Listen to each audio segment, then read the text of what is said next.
It's Highspots. Those are not listen, but listen, stop. Do the Highspots with some psychology. When Highspots came to me and offered me the opportunity to start interviewing people for a, I wrestled Brody in Japan for an hour, a couple times. I wrestled Brody. I want to have fun. I still have respect for TNA. The network is here. I'm checking it out. I'm watching all the goodies. It's up, it's running, it's beautiful. Here come the Hardy Brothers! It was me looking myself in the mirror going, you know what? You never know when another shot like this is going to come along. There'll be another woman along in a minute. And it's come to this, and here it is tonight.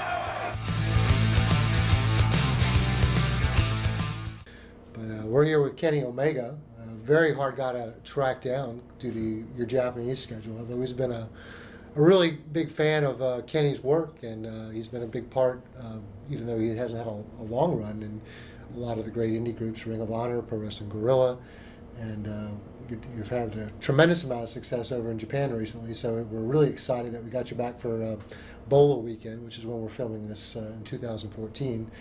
Kenny, it's great to finally meet you. It's great to be here, and I'm very happy to finally, do a little bit more in the States. I'm rarely here. It's about once every 2 year kind of thing. So here we are, and let's make the best of this. We kind of cram a lot into these weekends. You flew from Japan, you're jet lagged, you have a show that goes till about 2 a.m. Now we're here waking up first thing in the morning, starting all over again. So if we start dragging a little bit in the morning, we just wanted to give everybody a heads up of kind of life of an independent wrestler. Yeah.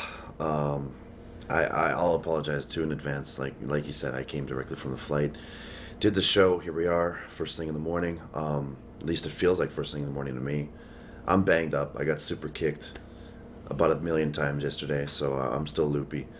But I'll answer your questions as best as I can and try to make it as interesting as I can, if there are interesting answers. Well, it seems like last time you were Pro Wrestling Guerrilla and you come back, you kind of connected with the Bucks. You got a lot of history with them. So Yeah. Have you seen them change as performers over the last couple of years? I mean, they've really become maybe the most famous indie guys out there right now. Yeah, they are the guys. I mean, I'm really close to the Bucks, and anytime they're in Japan and we're doing tours together, we're never really involved in the same angles, so we can hang out freely and talk and stuff. And they've just become the elite.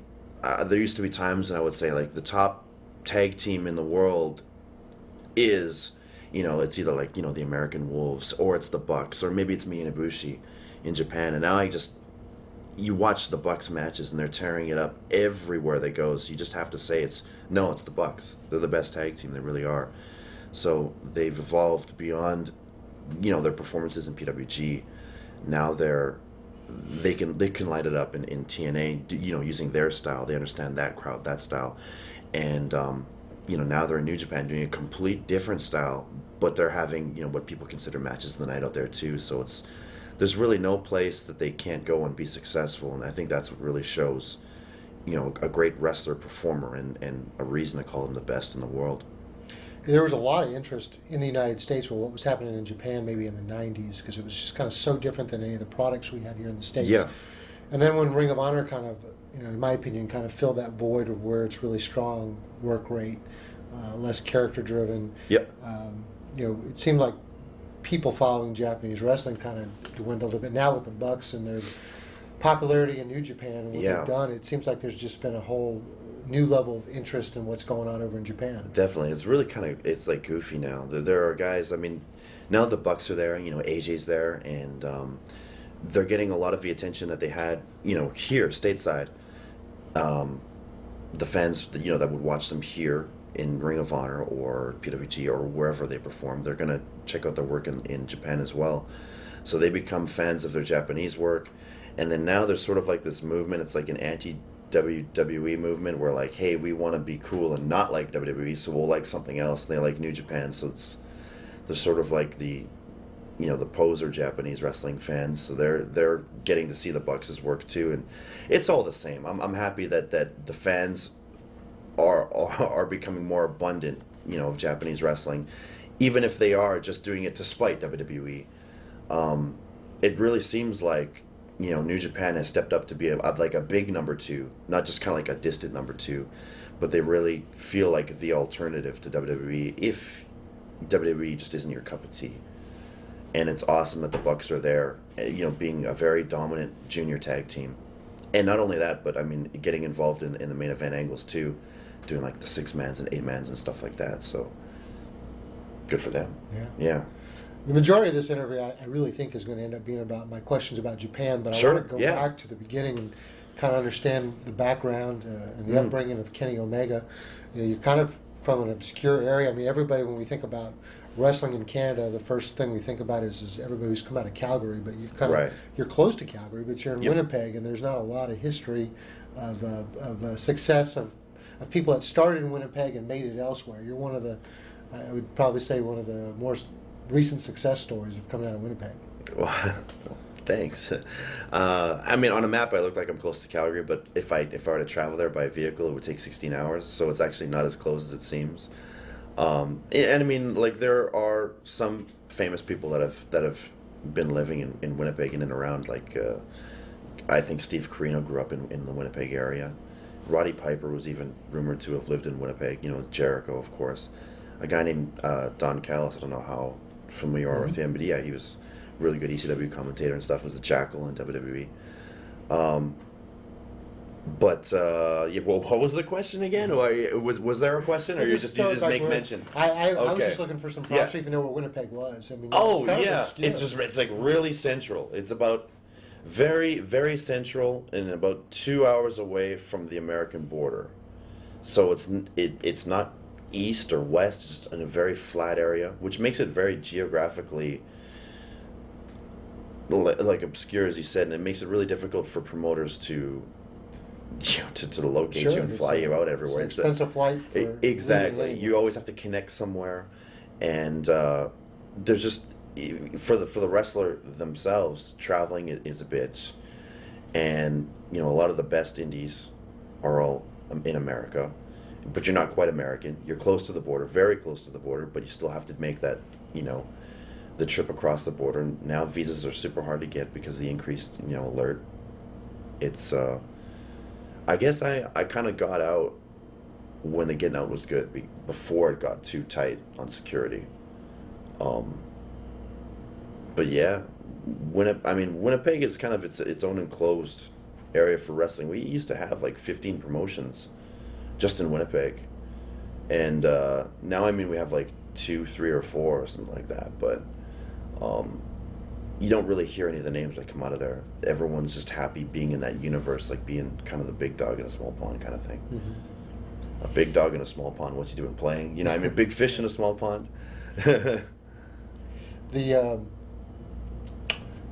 When you grew up, you weren't really a wrestling fan, right? You were a hockey fan? I wasn't. I guess I kind of bounced back and forth. When I was like a really young kid, I was a huge wrestling fan, big fan of the Ultimate Warrior, and that's just what I wanted to be when I grew up. I was bullied a lot as a kid, actually. And if you look at my hair, that's the perfect reason why. So you had curly hair even as a kid? Yeah. I had curly hair, and my mom really liked it when it was all poofy, kind of like how it is now.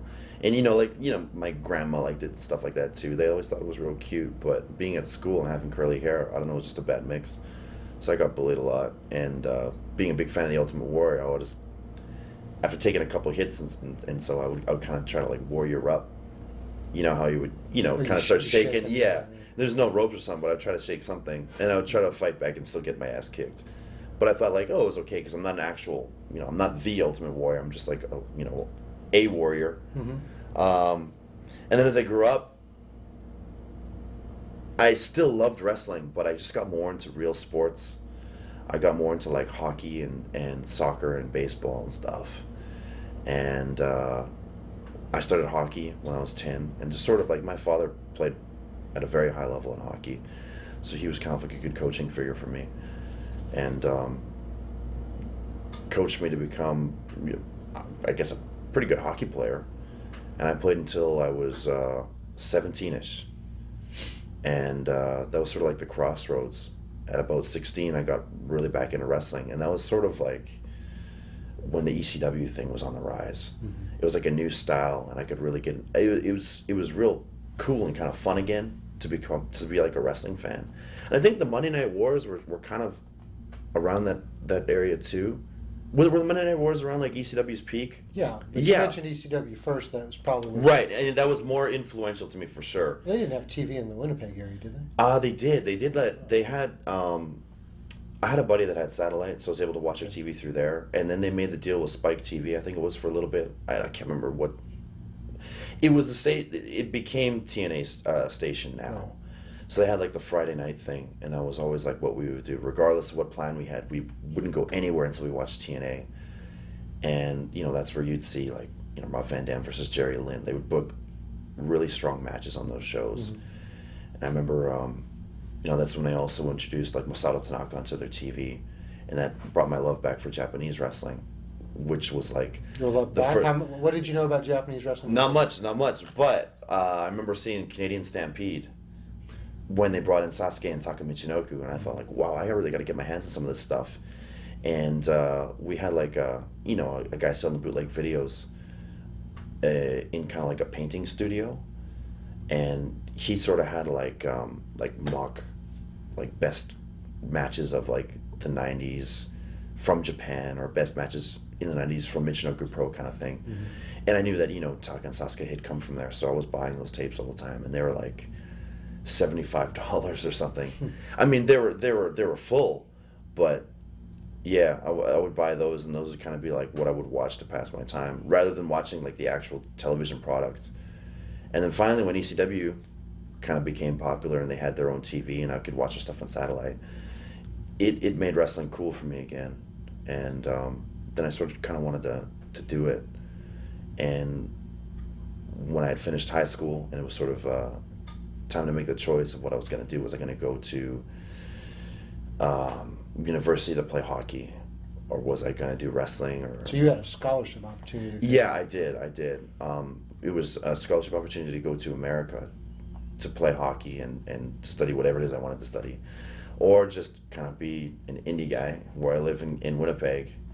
And it's not that I was afraid to go or afraid to move away from home and be away from my mommy, but I really wanted to try wrestling first. And then if that didn't work out, I could just go back to school later or whatever. I didn't really, once I got to a high level in hockey, I just started to really dislike it. It wasn't fun anymore. It was... Got a little burned out on it? Yeah, I really did. And I was like a goaltender. So it's sort of like I was always by myself. Like, there's really no one else. There's no... You're part of a team, but in the end, it all comes down to you. So, when you bounce from team to team to team and all-star team to all-star team, regardless of where you are, you never feel like you're actually part of it because you have a job to do and it's only something you can do.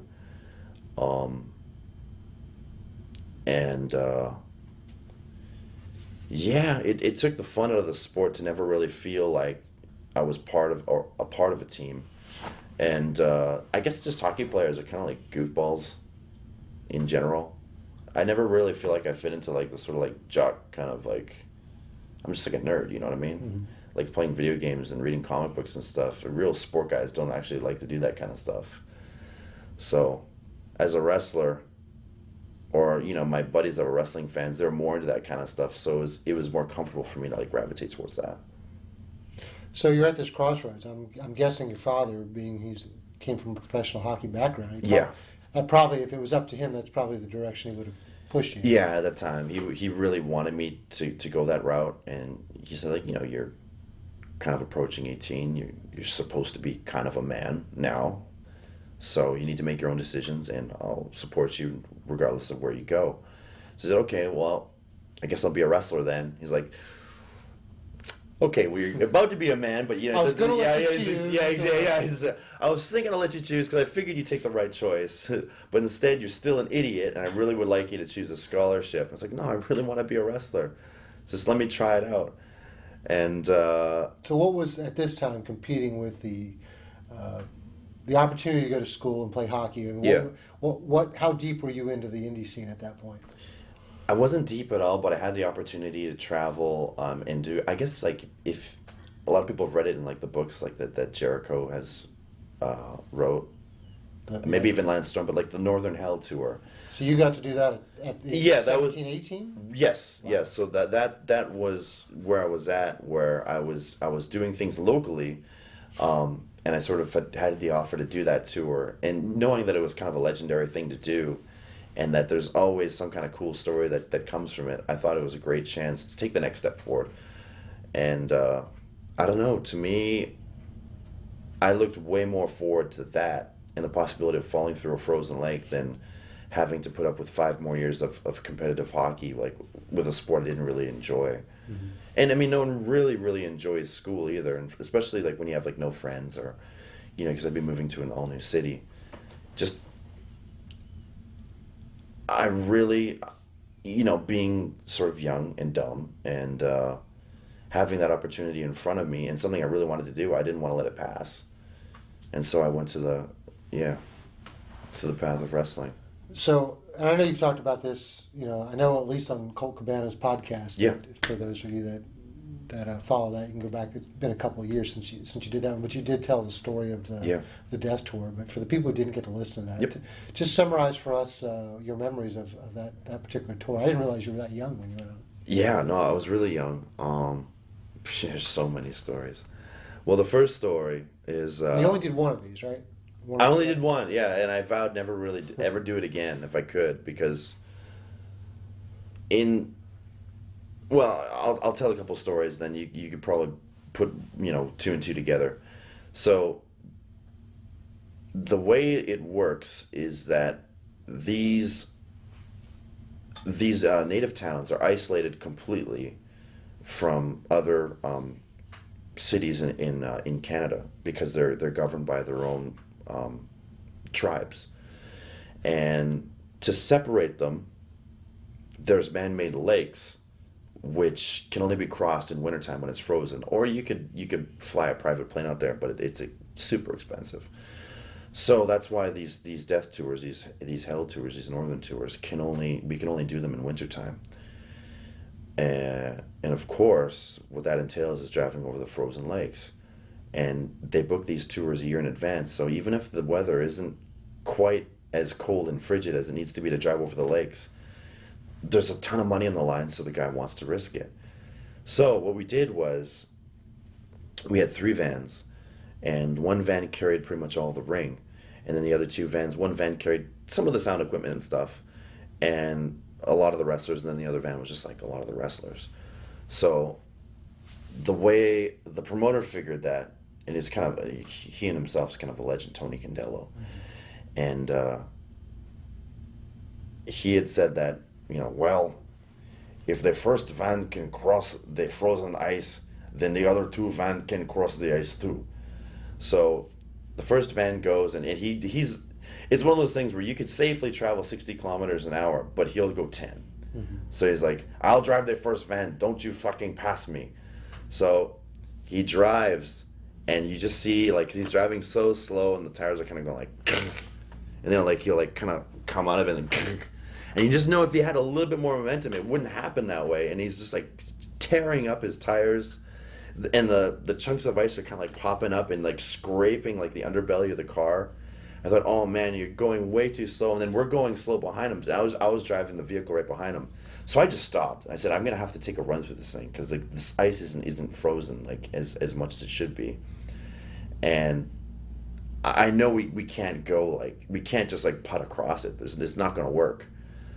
So, lo and behold, we get to the center of the pond or the lake that surrounds the perimeter of all these Indian reservations, and one tire would fall through at a time. Then he'd kind of like spin his tires and eventually kind of like and then kind of like whoa, okay.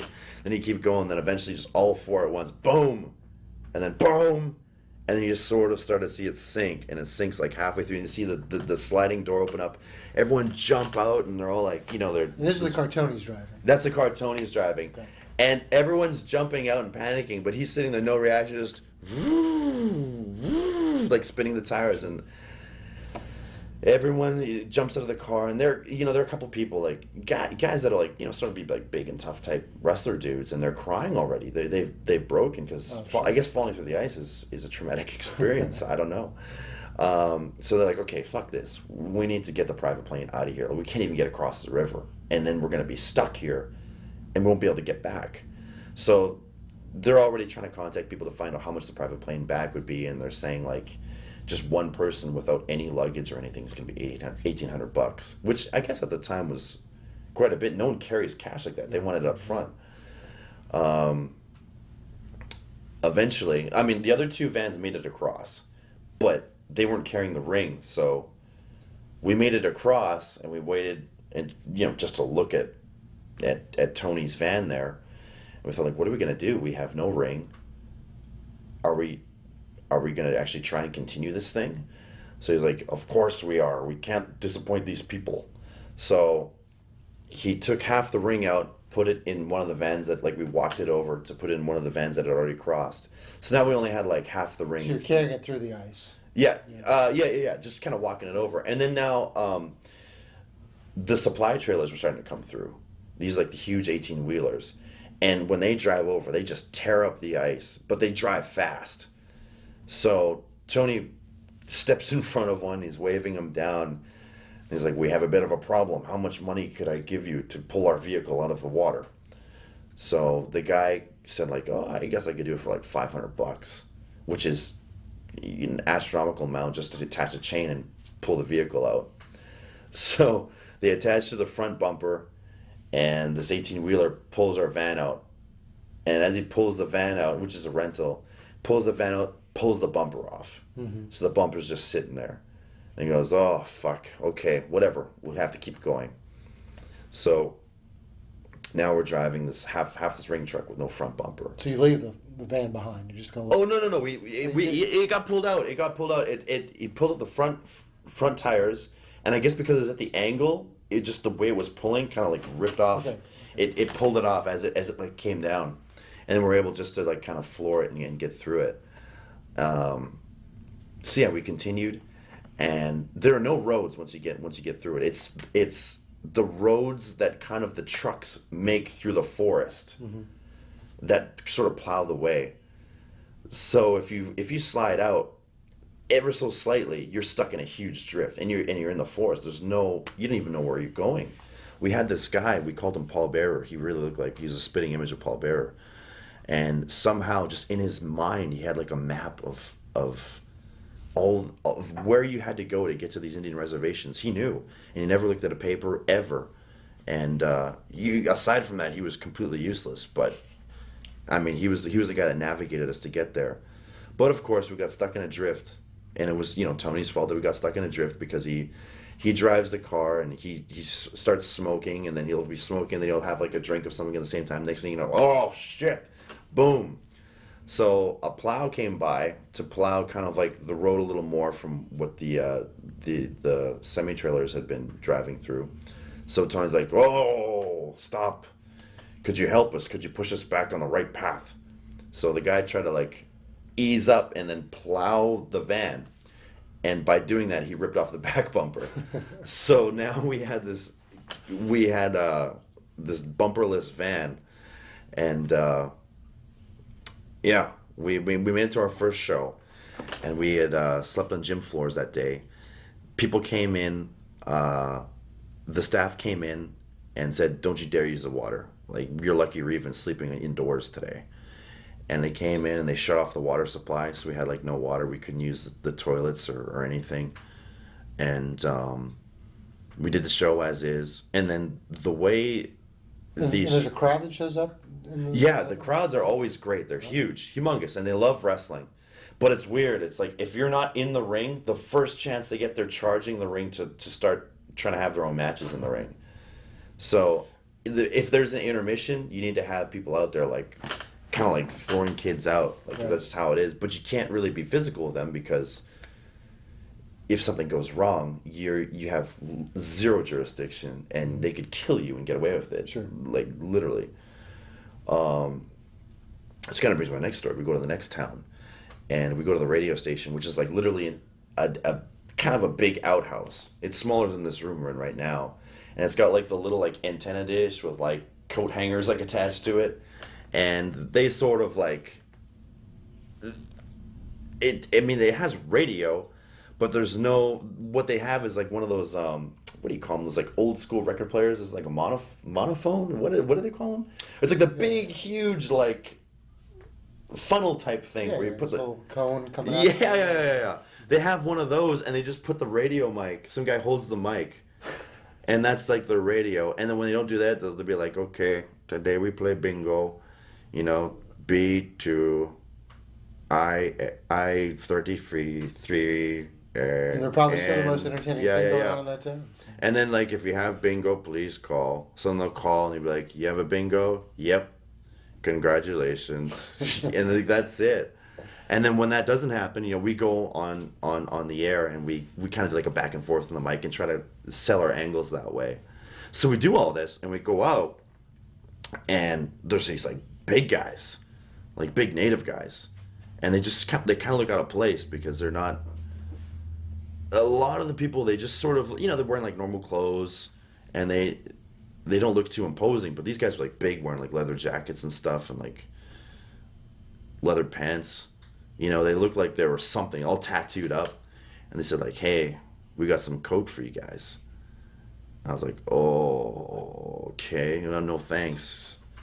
And one of the other guys was like, no, it's okay. And the other guy that we were with, he used to kind of be like a gangbanger type dude.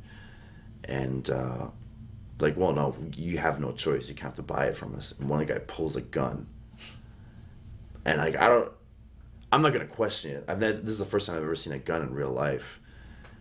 And I was like, I just froze up. I was like, oh man, it's over. You know, like, my life's over. Like, these guys are going to shoot us. That's it. And I said, whoa, okay. Like, what do you want from me, you know? How much are you selling for? Like, if just buying whatever they have is going to get us to leave us alone, I at least kind of wanted to know the price. I don't want there to be a physical confrontation which ends up in bullets being fired. So the big guy that we were with, I guess he used to be part of something.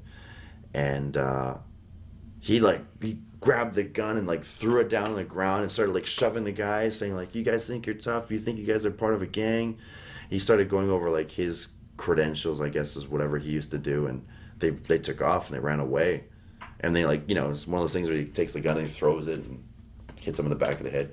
Well, that didn't happen. Throws his own gun in? Yeah. But anyway, yeah, it was really scary. Just stuff like that every day happened. And then like you could drive. I was the driver of one of the vans, and we would drive 33 hours straight, like no stop. You couldn't stop. Like there was no stopping at a hotel, or if you had to go to the washroom, it was just like in the snow.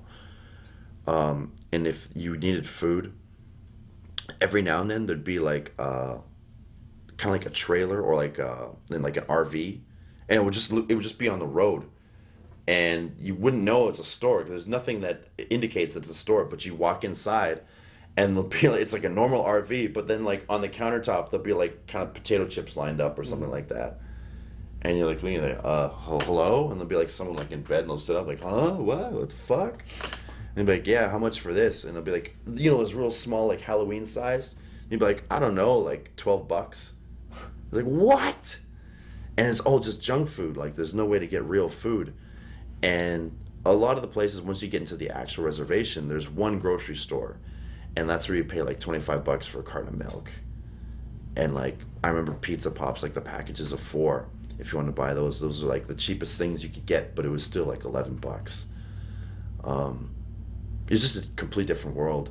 And then you could go there, and because I guess naturally the depression rate's so high, because people, you know, they'll watch TV or they'll watch movies and they want to be part of like our world, and that leads to their depression because they can't leave, and there's a lot of suicide out there, which is kind of sad. They can't leave because the culture tells them to stay there? Yes, yeah. Whether it's like it's their government saying, you know, you'll never leave, or their family saying like, you know, you have a responsibility to this family, and it leads to like substance abuse and depression, and there's just the suicide rates through the roof. But when someone does commit suicide, there's like a seance kind of thing where everything shuts down and everybody in the entire town has to go to the funeral and do like, you know, the whatever it is that they do, like the ritual that they do for someone who dies. And if you drove however it was, like 150 hours from point A to point D, wherever it is that you were in the tour, the show's just canceled. It's off. No one gets paid, and you just wasted your time. So that happens, and you always have to count on that happening. You could do an entire tour and never do one show. Wow. That's how high the suicide rate is. So we had that happen a couple times, but yeah. And so beginning to end, how long does the tour take of your time? Is it just a few months? Is it? I remember we were out there. I think we had 15 shows booked, and I did 9 because 6 were canceled due to the suicides, and that takes about, like, if you're traveling 33 hours to get to the next show, I mean it's got to be kind of spaced out, within a couple days. Mm-hmm. But the way that Tony would book it was that if you drove at his 30 kilometers an hour or whatever it is that he wanted to drive at, you would just make it in time for the show. So if you were the driver, unless you passed off like the wheel to somebody, you weren't getting any sleep at all. You just had to just keep going. And I mean, I had a bad knee at the time. I was recovering from my first knee surgery.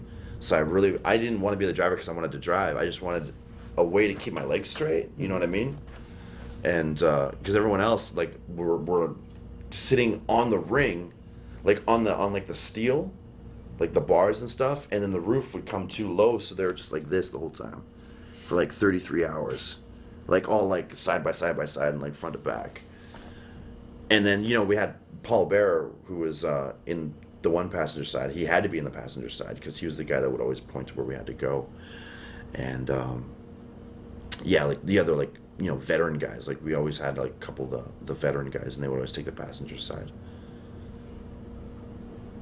That's how it worked. Yeah. Bizarre way of paying your dues in this business. Yeah, definitely. And like, it just, there's too much stuff. I mean, there was one time when, like, Tony, he had, apparently there's this one place we always go to that has like a very, like, it has a history of being haunted.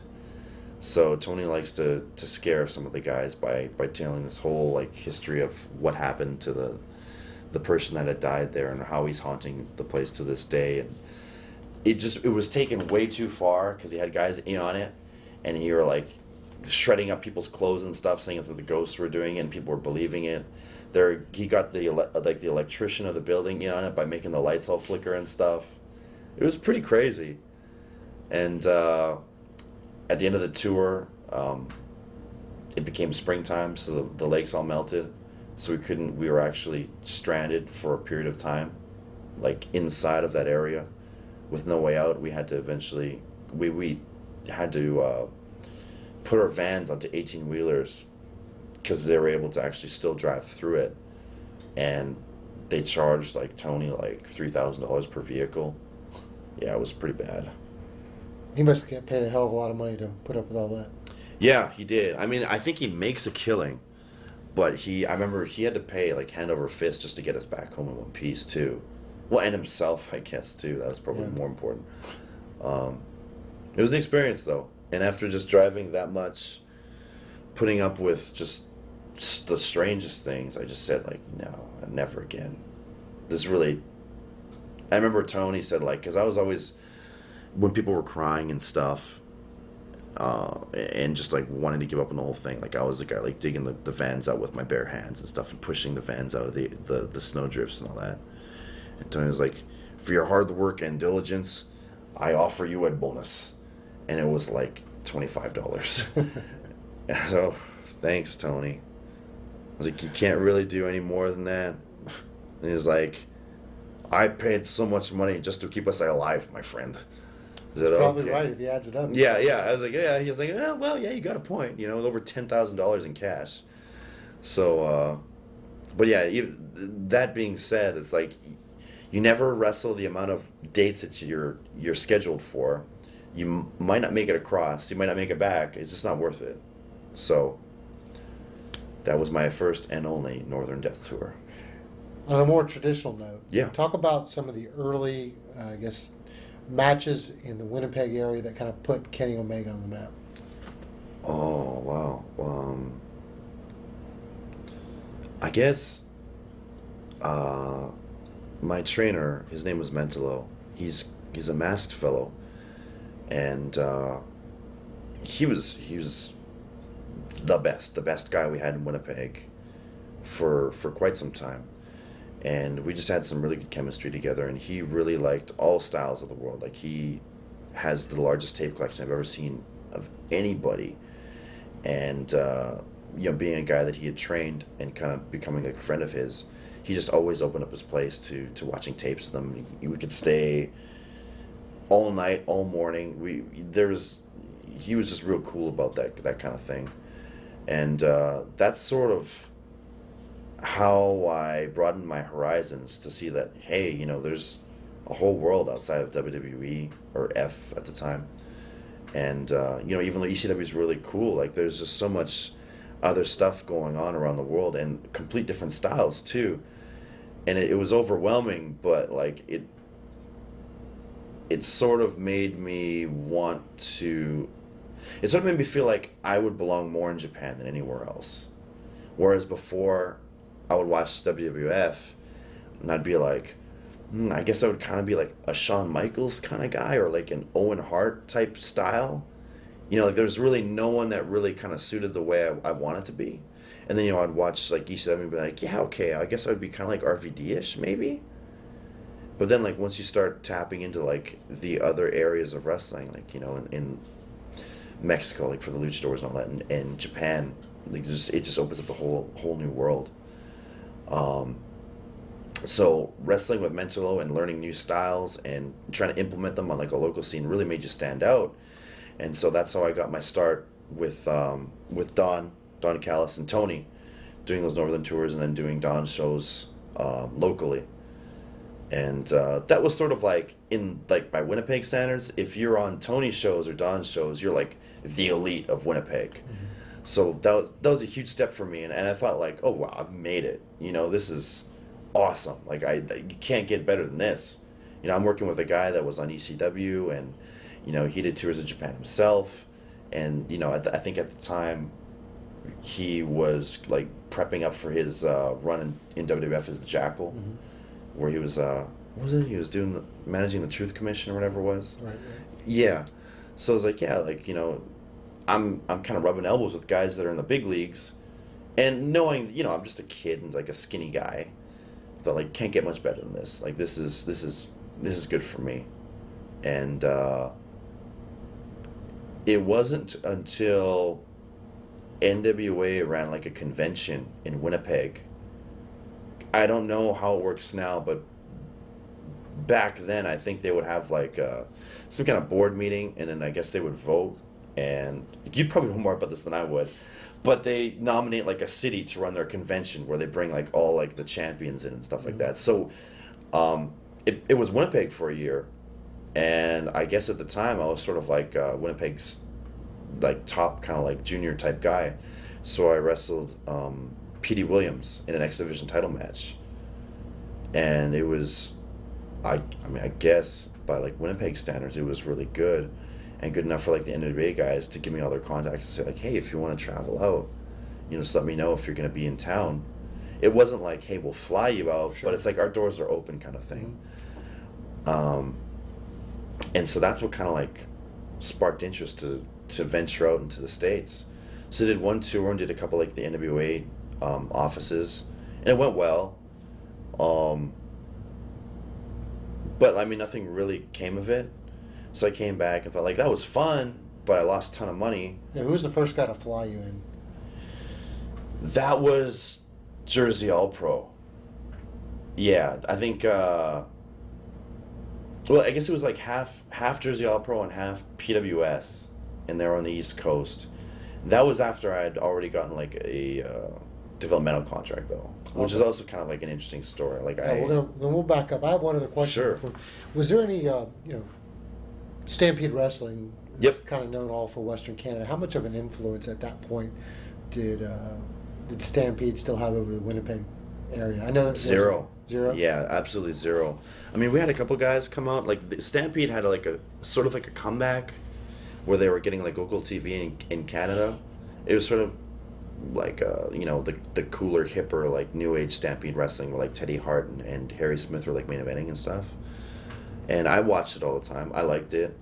And there's a guy from there named Johnny Devine, who was from there, and he started to make trips to Winnipeg because he had family out in Winnipeg as well, and he would sort of be like the Stampede wrestling representative. And at the time, like, he was kind of a dick, so I thought, like, if this is what Stampede wrestling's all about, like, I don't want any part of it because this guy's a fucking asshole. Yeah, so like I didn't it didn't influence me, like my style. And like at that time there was also like, I don't know if you know of Mat Rats. Oh yeah. Yeah. Were you part of that taping? No, I wasn't. Like it just seemed like too much. Like I thought it was cool how there's platforms above like the top rope and stuff like that. I thought it was a really awesome idea. But it just looked like first of all, I didn't think I could do the style because it was just too much like backflip. And like I could do like a backflip, but I can't do like 10 in a row, you know what I mean? And then it was just like you throw the guy off the ropes and then you duck like 7 times just so that you're like, just so that the spot looks longer. Mm-hmm. I just thought like, this is stupid, and I didn't want to be a part of it. And then I saw like those guys on Stampede, like their television. I almost started to speak Japanese. I saw them on their televised product, and I felt like, okay, if these Mad Rats guys are on Stampede Wrestling and they're kind of doing the same thing, like I just wouldn't fit in there. And then we had the one guy come in, and he was doing good matches, Johnny Devine. Like he was great, but his personality was just something that like none of like any of our local guys could really put up with. Mm-hmm. And he just had like this air of confidence about him that made you hate him like instantly. So no one even asked to go to Stampede or really thought to go out there, because I was like, hey, if guys like this are out there, like why would you even try? We were just sort of happy in our little bubble. So yeah, that if that answers the question or not. Like I knew of Stampede and the history, of course, like being, seeing Bret Hart like on WWF, of course they always talk about, his roots in Calgary and being just Canadian in general, and having some sort of veteran train you and coach you along the way. They'll bring up stories of what Stampede used to be like. So I knew, but I don't know. I always, even from the beginning, I always kind of wanted to be something new. I didn't want to hang on too much about like the past of wrestling, or try to achieve like what they did, or look like what old wrestling used to look like. Because I think old wrestling actually sucks pretty bad, in my opinion. Not all of it holds up. No, not all. No, certainly not all of it. Some of it I can watch it, and there are some things that no one does anymore that look really cool. And if I could ever remember any of it, I would try to implement it, because it actually looks like awesome. But for the most part, it's just like really like weird, and it looks like kind of like old men fighting, like everyone's like kind of really robotic and. Yeah. It's scary to think that what you guys do now might Yeah. 20 years someone look back and think about how Yeah. different it is. It's just it's Yeah. wrestling just continues to change. And Yeah, it just styles evolves. really- Yeah, and I think a lot of people they're taking care of their bodies more. So a lot of the wrestlers that come up now are just generally more athletic. So they're more limber, and they just move like more fluidly with then they can do moves with more snap, and they don't like the wrestlers back in the day. Like a heavyweight would just kind of be like a fat guy, you know what I mean? And now like a heavyweight, you got guys like Brock Lesnar and Bobby Lashley and stuff like that. It's just scary.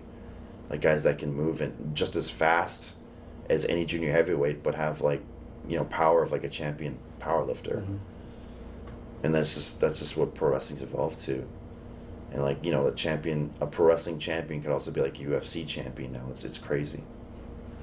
So what were your goals as I guess, the big fish in the Winnipeg area, and you're aware of everything that's going on. You probably know that the goal is probably to get to the States where some of the larger promotions are. And I guess before all that, I'm sorry, we back up. Yeah. A developmental deal? How do you get a developmental deal being stuck in Oh, nothing? right. Yes. So, it's all kind of tied together. There would be like this group newsletter sent out to anyone that was part of the NWA or affiliated with them or holding a title or anything like that. So I got like this group newsletter mailed to me because I was holding kind of like this weird NWA belt, which I didn't even know had the NWA label attached to it. And it was to advertise Harley Race's camp that he does for WLW. He does it once a year, and he teams up with the Pro Wrestling Noah. And it's kind of advertised as like a competition where you do their training for, I think, 3 days, and then you do a show, and the people that perform the best will receive a contract with Noah, and you can train there. And when we would watch like tapes and stuff at Mental's place, Noah was like, that's where I wanted to be, like with guys like Kenta and Marufuji and stuff when they were like juniors at their peak, like of like their, you know, their junior run. I wanted to learn from those guys, and so I went there, and in the end, like right from day one, you realize, oh darn, like I've been had. This is a cash grab, you know. It's just like Harley trying to. Yeah, he's a legend, but whatever. But he's just trying to take everyone's money, you know. God bless him. It's like he says that the people that perform the best will get a shot to be on the show, and then from there we'll get a shot to possibly go into Pro Wrestling Noah. But like he had already put up posters like around the town of like the card for the show that, you know, that was supposed to be based off of our performances. Sure. You know what I mean? So it's like, oh, that's, well, what kind of competition are we actually going through here? And the training was like, I guess it was sort of like Pro Wrestling Noah's real training, but just kind of like times two, just to kind of weed out the guys that weren't going to give it their all. So I tried to stick with it, and did the best I can. It was at that time, like, it was impossible. Like, you can't do like a bajillion squats and push-ups like back to back to back, and then hop in the ring and then do like, you know what I mean, like all these up and over drills and stuff without dying at some point. But it certainly weeded out the guys that were there just for fun, or the guys that weren't really serious about trying. So I tried, and then we got into doing like practice matches and stuff, and that's when Harley Race said, hey, we have a special guest. And it's kind of ties into the grand prize of this whole thing. And it was Johnny Ace saying, like, you know, the top guys will go to Pro Wrestling Noah, but the top guy will get a contract to go to WWE. So, Harley Race hated me for whatever reason. I guess he was upset that I wasn't one of his guys, but Johnny Ace wanted to see more and more of my stuff. So I had to do like 4 practice matches back to back to back to back to back. And Harley would put me up against his best guys, I guess hoping that they would outshine me or eat me up. And yeah, I guess I did get eaten up in the end. And, you know, like I was like all bleeding and stuff because they're taking liberties with me. But I'm not sure what it was they're looking for, but for whatever reason, Johnny Ace liked me and chose me to go to developmental from there.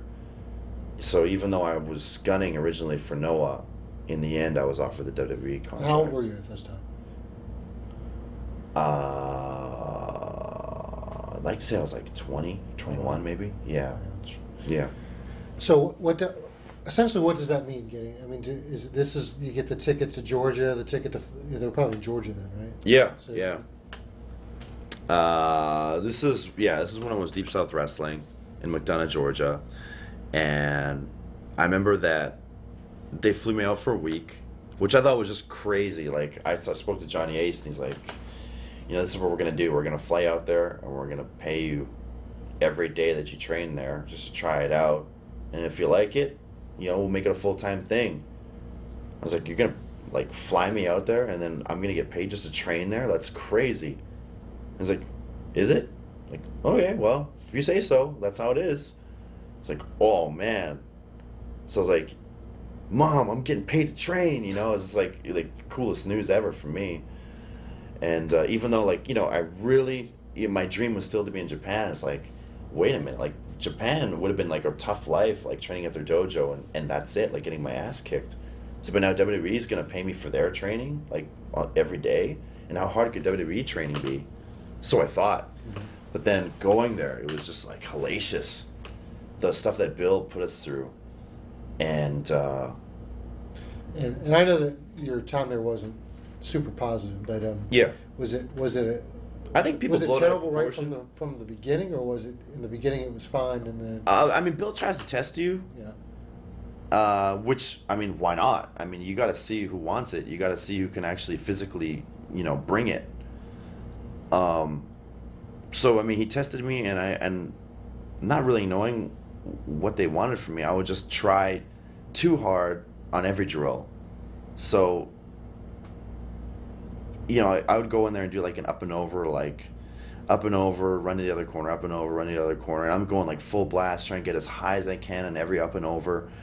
And it's like you don't have to do that, but I was exerting too much energy into everything.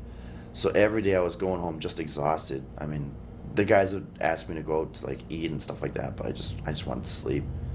Remember, I would sit in the room, and the room was just like, they have the tryout guy room for the week that you stay out there, and it's like this crazy nice suite, and I just sat in bed with the lights off watching like anime by myself, like from stuff I bought at the convenience store. I just didn't want to move, just so sore every day, tired and burnt out, and just like focusing, like I want to give my best like the next day. And then once I got the deal, and like the thing is, like, Bill was super cool for that 1 week, and then once I got the deal and came down, another funny story. Once I got the deal, it was about the time that Harley Race ran his next camp, and I remember hearing, because Mental went out there that year, the guy that had trained me, and he had told me that Harley Race did some funny things, and that I should talk to. No, sorry, I'm skipping ahead a little bit. I got an email from Japanese press.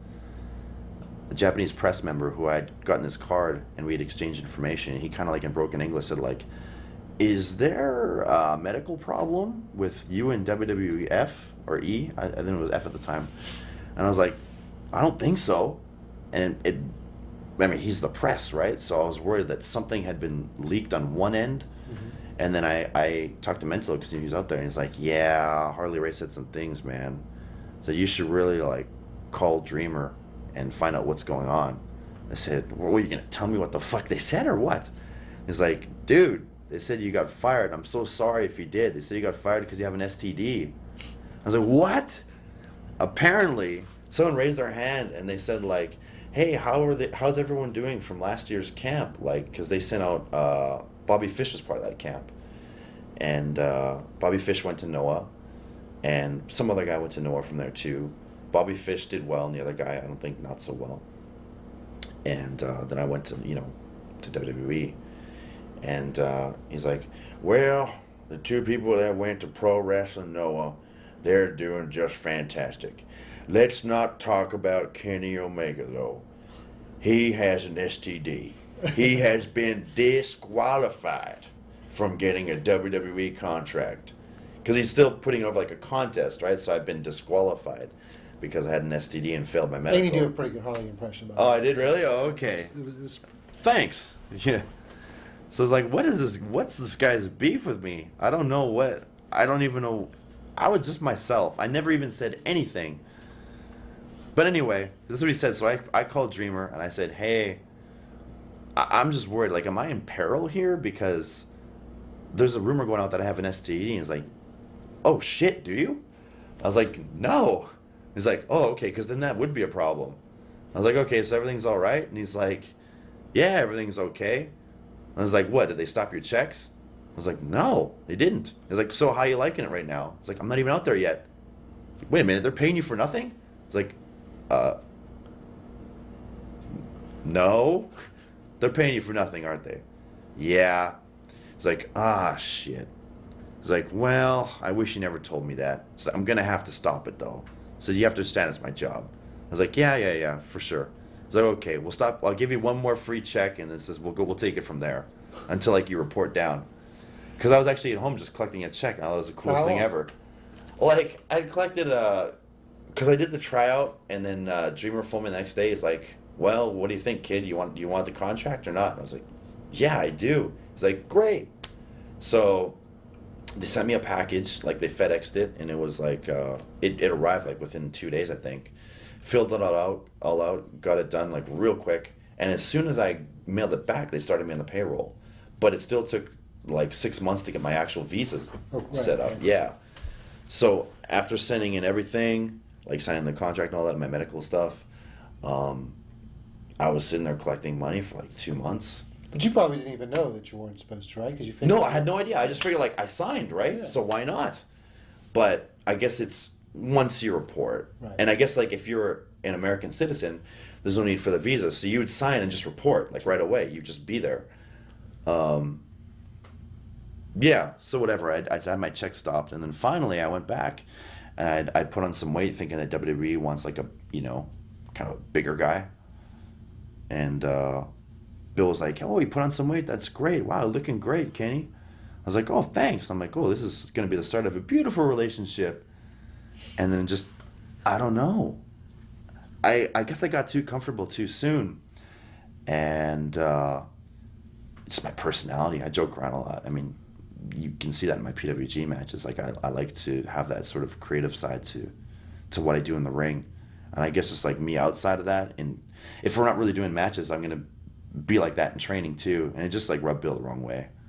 So I'd always get like double training, triple training, and I didn't mind it because I actually love doing stuff like that. People think that like because I was worked hard that's why I was upset about my time in Deep South Wrestling. But I actually think it helped me build character. And for Bill to push me the way that he did and try to break me, like mentally, I think it really helped me gain the mental strength to even be in Japan. Because, I mean, we were kind of talking about it in the vehicle before coming here. A lot of guys go to Japan, and within like 1, 2, 3 weeks, they're already wanting to go home because they're so homesick and the culture shock, and they can't survive out there. And I don't know. I think I really owe it to that time in Deep South Wrestling. And it's not like I never really hated Bill. I think it sucked that Bill always put the good word in for his buddies only instead of doing his job, Like I think he should have been more vocal about the guys that were actually trying hard and the guys that could actually complete the drills. Instead, he was always just putting over the guys that were coming over to his place to have barbecues and stuff. That's the part of Bill that I didn't like. And like that's the part where I can say like, you weren't a real coach. In that regard, you're sort of like a rinky dink like stand-in kind of guy. And I knew like when Bill was being himself, he was really funny. Like I like his humor a lot, and I would laugh at like a lot of the stuff he did. But it's like when he wanted to do his tough enough character, where he was being like this fake badass, it was so transparent. It's like I know you're acting, like just fucking cut the shit. Like there's a camera watching the training because like your training's already in question, but like don't perform to it. You know what I mean? Mm-hmm. Like we're all just trying to be better, and we just like we don't want to be all banged up and hurt because you're trying to be like the tough guy Bill. That's another thing I never really understood, is that he wanted to live up to that like TV persona that he had on like season 1 of Tough Enough, instead of just being like Bill, who I heard like as a person is a really cool and funny guy, and I got to see some of that sometimes, and I mean I heard like since then he's calmed down a lot, but. Just I guess from my time there, he was in like hyper tough enough mode, which is a shame. But I don't know. I was able to take a lot from it. Who were the other guys that when you were in McDonough Yeah. that I guess you kind of were friendly with that you? First, I guess it would be Kevin Matthews. Who was Bill's biggest fan? Right, and exactly, and that's another reason why I took a lot from Bill, was because I was sort of in the wrong group. I was on the wrong side of the tracks from the get go. But I never really. I mean, like the only reason why I did what I did, like always kind of joked around or challenged Bill's authority when I did, was because the morale was so low that someone had to step in and be that guy. Like someone had to step in and say like, hey Bill, if I can slime this heavy bag like 100 times or whatever it is in a certain amount of time, like can we just like bounce and skip training? Like I wanted to be that guy, and I didn't mind if I got hurt or like took like extra training because of it. Because you would go and you'd see like guys like Sonny Siaki, who's like a great wrestler, and guys that have been working forever on the indies, like guys that didn't need to do like that type of grueling training every day for 8 hours a day, and they were just soulless, like the life had been sucked from them. And I just thought like, okay, well I'm kind of young, and I just sort of got here, like I need to be the guy to take the fall so that this place is a little more fun, or at least becomes a little more easy, because I can handle it, or so I thought. And yeah, so I mean, like me and Bill would always have like these altercations and stuff, and it would either result in people laughing or me getting punished or us getting off of practice, but people were able to like at least smile or laugh or say like, hey Kenny, that was real good what you did today, or what I mean, it gave people something to look forward to. And I was really happy to be that guy, because at that point it's gonna sound kind of stupid, but I thought like maybe I'm not ready to be here yet, like maybe I'm not, and by here I mean like WWE. I've sort of felt like maybe I really do just want to be in Japan, if not like forever, at least I want to be in Japan first, before having to settle into this lifestyle where like you become a robot, I didn't want to be like the pre-programmed kind of like, you do this, you say this, and you see it in a lot of guys like now that are there. Everyone has like they make their entrance, they take a couple steps, stop, they do their pose, and then like they'll keep walking, then they'll do their in-ring pose, and it just looks so like lifeless. Mm-hmm. And I mean, like you watch like the botchamanias and stuff like that, where it's like the people talk too much, and it's like stupid shit, like guys are in the ring and these guys are making $1 bajillion, and they're like in the ring using like their loud voice saying like, punch me twice, take a step to the right, then walk backwards for 2 seconds, then punch me again. It's like, why do you need to know all that information? You know what I mean? It's like, if you're a real wrestler, like, can't you just like wing that shit? These guys aren't like, they're just too programmed in that sense, where everything has to be written out, everything has to be planned out perfectly, and it doesn't necessarily make the better wrestler or the better match. It makes it look hokey and makes it look like shit, in my opinion. That's why like. Not to play the devil's advocate here. Oh, this for sure. Is just all for Yeah. I think different people look at wrestling in a different fashion. Of course they do. Of course, yeah. Clearly, if you watch your matches, I mean, I think wrestling is just art to you. Yes. And it's just one part of the way you can explore art. Mm-hmm. And a lot of people would criticize some of the things that you do in the ring. Oh, that's true. Yeah. Make it less believable. Yeah. Okay. I'm actually glad we touched on that. Yeah, I mean, there are a lot of like pro wrestling maniacs that'll run like websites and stuff like that, and even though if you judge by like a live reaction, it seems like I'm well liked and well received, there'll be the one guy saying like, well, Kenny Omega is just like completely worthless, and he had a 0 out of 5-star match today, and I couldn't buy into anything he did, and he's just so stupid, and there'll be like never really any reason behind it, but. I do know those people exist. They really appreciate what they're spoon fed on TV. Like that's what they enjoy, and there's nothing wrong with that at all. Like if you really like that type of wrestling, like whatever it is that's popular on TV, I mean that's what you like. I mean that's like, for example, I really like Breaking Bad. I love Breaking Bad. It's a lot of people loved it, but I'll butt heads with a lot of people saying that I thought that the final episode could have been better. I think they played it too safe. Because I think they did what was going to make most people happy by, you know what I mean? Like by not, like what I really wanted by that final episode was I really wanted there to be an emotional moment between Walter and Jesse. But instead they just kind of did like the, like the nod, and like that's supposed to sum up everything. We're supposed to be, things were unspoken.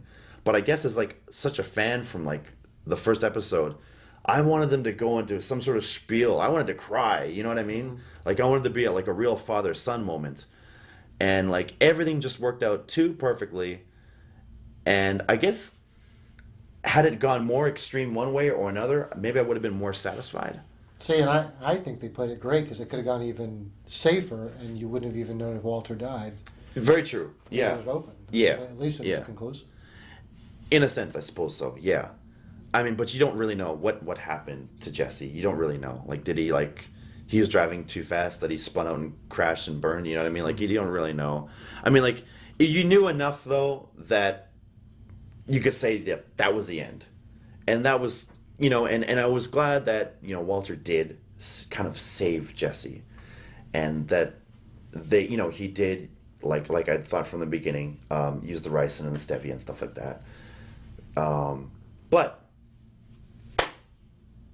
I know for someone who just wants to feel more in general, I wanted there to be more like I wanted more of my heartstrings pulled, because like they really had me hang on to everything up until then.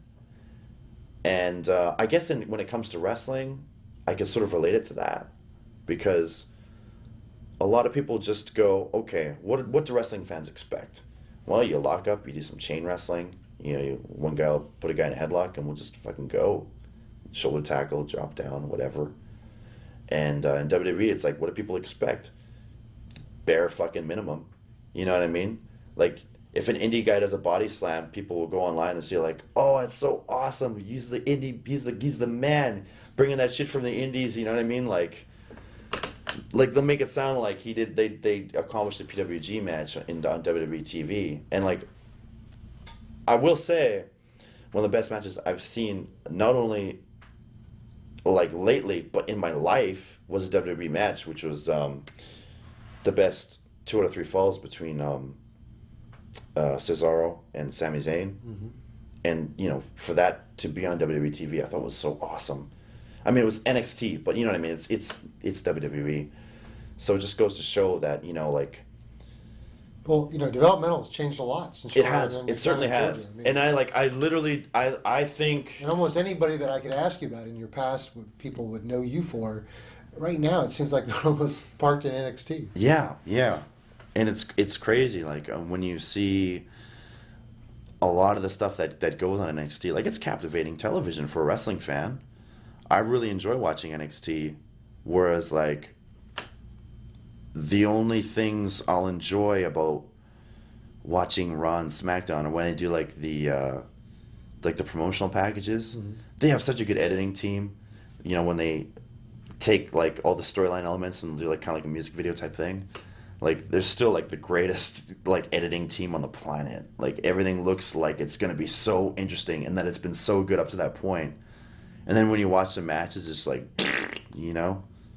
Like, for me it is. Sorry, I feel like I'm just like saying like everything just sucks, but like for me, who's not really a wrestling fan, or for like the casual schmuck, I can't turn on WWE and say like, this is what I do for a living. I'd be embarrassed to say that. As weird as that sounds, like I can't. My friend who's like an American Jiu-Jitsu champion, I can't say like, hey, this is what I do, and he'll look at it and be like, okay, cool, man, but then like he'll be like, okay, so you're just like playing around and stuff, like you're not really an athlete, I guess. You know, because you see the guys on TV and they look fantastic, like like physically they look like domineering specimens, but for me, like being a wrestler, you can tell just how much was like predetermined and scripted to a T, that it just looks too governed, I guess. And how do you balance that? Like you're in the match, like Yeah. you're in a match with the Bucks, and there's just Right. no way you can do what they do without. Right. You have to. Right. You got to program it. You do. have to You put do. it You together. do. Someone would die if you went Yeah, out there. and I done mean, it. like, it goes without saying, like, the match I did yesterday, that was a PWG match with the Bucks. If I did a match with the Bucks in New Japan, it's going to be a completely different match. But it'll still be a good match. I know as a wrestler how to operate within the system to get away with what those fans want and get the most out of it.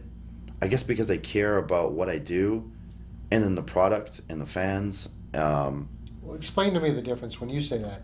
Yeah. I haven't been over to Japan. Okay. Tell me the difference between a Bucks match at a PWG building and in New Japan. Okay. So, I mean, clearly the Bucks are just like a staple of PWG. Mm-hmm. They are the face of PWG right now. Where PWG is going to run a show. If it didn't have the Bucks on it, it'd just be strange. You know what I mean? At this point. And so they can act like it's their house. They can act like, you know, this is our territory and we can do as we please, which is why you can literally see anything between, like, you know, 3 ref pulls and stuff like that, referees eating super kicks, and then referee turning around and doing like a tope con hello on everybody. You know what I mean? Like, the Bucks being in New Japan, being a dominant junior tag team, doesn't mean they can act like they run the promotion. But it does mean that they can take their character and still add like an air of confidence to it and be kind of like the heel character that they've been portraying in America.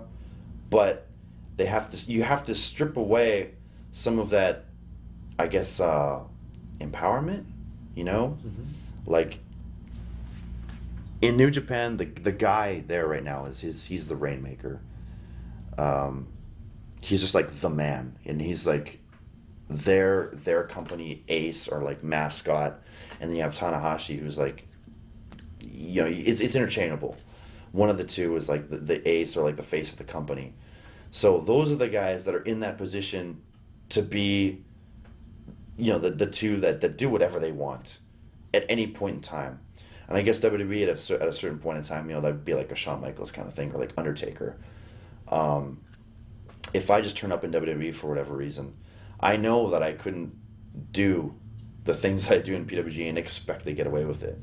No way, because I'm just like a little piece of shit, you know what I mean? Mm-hmm. I'm just like this little punk just like showing up on TV. Like, I'm unestablished, and I would never be established to, you know, it would be like me showing up thinking like, hey, when Bryan Danielson was in PWG, I was getting the same reaction as him.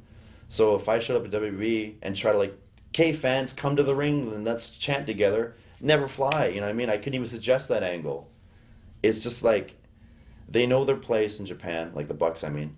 They know their place in Japan, and they know their limit in Japan, but they take that limit to the extreme, and they work within those boundaries and are still able to have like a match of the night on those cards, even though the top guys have a limit to here. So it just goes to show you like how great they are as performers and entertainers when you can do something like that. Like how, you know, being a foreigner, there's like that invisible glass ceiling. I mean, you can't speak the language. They're usually like, you know, when your angle's coming to an end, like when your contract is up. So, like your longevity is always in question. Like how strong are they going to go with your angle up until like you leave? It's tough to. It's really tough to judge. Like, okay, I'll try to give an example here. When I first came out in Japan, I was only supposed to be there for a month, and that was supposed to be it. They said, like, okay, you're here for a month, and I knew that. Whereas, like, the month is over, see you later, thank you so much for everything that you've done, but, like, bye-bye. Luckily, in my second match for the company, I had what was awarded the match of the year in Japan that year. So the company sort of felt handcuffed and thought, like, this guy can't win, like, match of the year and be, like, advertised on TV as, like, a match of the year winner, and then he just disappears. So I got brought back again. So it's like I had another month and the pressure was on. What am I going to do to keep my job out here? But, like, within the boundaries of what the company will allow me to do. So what they had me was in, like, a tag angle. So I thought, shit, a tag angle where it's tough to stand out as a singles performer without looking like you're trying to hog the spotlight. So instead, that's when I tried to accent Ibushi's, sickening athletic ability, and then match it on my own end, and then come up with a double team finishing move that no one's ever seen before, which is like the same corner double 450 splash. And we practice it so that we had the same jump height, the same rotation speed, and landing on the guy perfectly to really, like, blow guys out of the water. And then once people saw that, DDT thought, like, oh man, we gotta bring this guy out again. You know what I mean? Like, a lot of foreigners, when they come to Japan, they just think, oh shit, I'm here, I'm a star. Whatever, I'll just do what I've been doing. And then that's it, they're done. Like, they'll never even think to do something that will get them a job back. Or they won't understand, they won't do their homework enough to know what they've seen, what they haven't seen. They'll just, like, okay, I'm in Japan, so I'll throw, like, stiff forms and, like, try to, like, rock the guy's world, you know? Or, you know, I find, like, a lot of them think, like, well, I'm in Japan, that's cool, this is where, you know, the big money is. They just take the wrong attitude about it, and that's why they never come back. And the Bucks are different because they care so much about match quality and not only making themselves look good, but making the other guys look good. Because sometimes getting brought back is a lot about how you make everyone else look, especially in New Japan. Like, they came in when they had a very weak junior scene, and now since, you know, you sprinkle some Bucks in, suddenly the junior scene is interesting again, especially the tag scene. It really added, like, a new dynamic to have, like, a heel team that was so in sync with each other and with the other teams. Now everyone looks forward to the junior tag matches when before they didn't care. So those are just, like, a couple examples of how, like, you know, when you're in a, not a bad situation, but when it seems like you're in a no-win situation of making it work. And I think, like, relating that to WWE, of course there are some situations where it's just like no matter what you do. I mean, you look at Zack Ryder. Mm-hmm. I mean, he was a guy that really took, you know, kind of like a failing angle and you know, did his own internet TV show and stuff like that, and really became a success story. He defied, like, all of the odds, and yet still, like, they didn't get behind him. It wasn't like in my case where DDT said, like, ah, damn, this guy's getting over, we got to bring him back out. It was sort of like, ah, damn, Zack Ryder's getting over, fuck him, you know? Mm-hmm. It was sort of like that sort of thing. Where, but I do think in a lot of cases, when you sort of find a way to go outside of the boundaries while still being within the boundaries is how you find success, which is why Daniel Bryan was successful in CM Punk and all those guys like that, when I think WWE probably originally never thought they could become the super, like, megastars that they are today. Do you have any regrets? You quit WWF in McDonough, Georgia. You just decided that it wasn't for you. And yeah. Very few people would take that risk. Yeah. I mean, Johnny Ace, when he had hired me, knew that I was a nobody. And that by being contracted by WWE, I suddenly had an opportunity to be somebody. So losing that job and going back to being a nothing, a lot of people wouldn't take the risk to leave. But I knew that Johnny Ace still has like a very, like, he has fond feelings of his time in Japan. He always talks about his stories from like being in New Japan and walking in front of crowds like 80,000 people and stuff like that. Like he really, he loved his time there, and he respects like the athletes of Japan. So when I had talked to Johnny Ace and said like, hey, I'm not gonna lie, but it doesn't look like there's a light at the end of the tunnel for me. I mean, I've submitted some storyline ideas and stuff like that, and I've spoken with people, and it just doesn't look like it's possible for me to go up. So would you by any chance have contacts to get me like somewhere in Japan? I just thought I'd toss it out there. And he's like, yeah, you know, it's like, I totally agree. I think you'd be great in Japan. He says, I have contacts that still exist in All Japan Pro Wrestling. He says, we'll get you out there. What do you think? I was like, well, so I guess that was kind of like the next thing I wanted to talk about. He says, but if I could do that, you know, I would kind of like to give up on what I'm doing out here and pursue a career like in Japan instead. And he's like, no, I totally understand. He says, but I just want you to know that the door's always open for someone like you. He says, I'll make some calls, and good luck in Japan. I was like, wow, what a nice guy. You know, I'm going to Japan.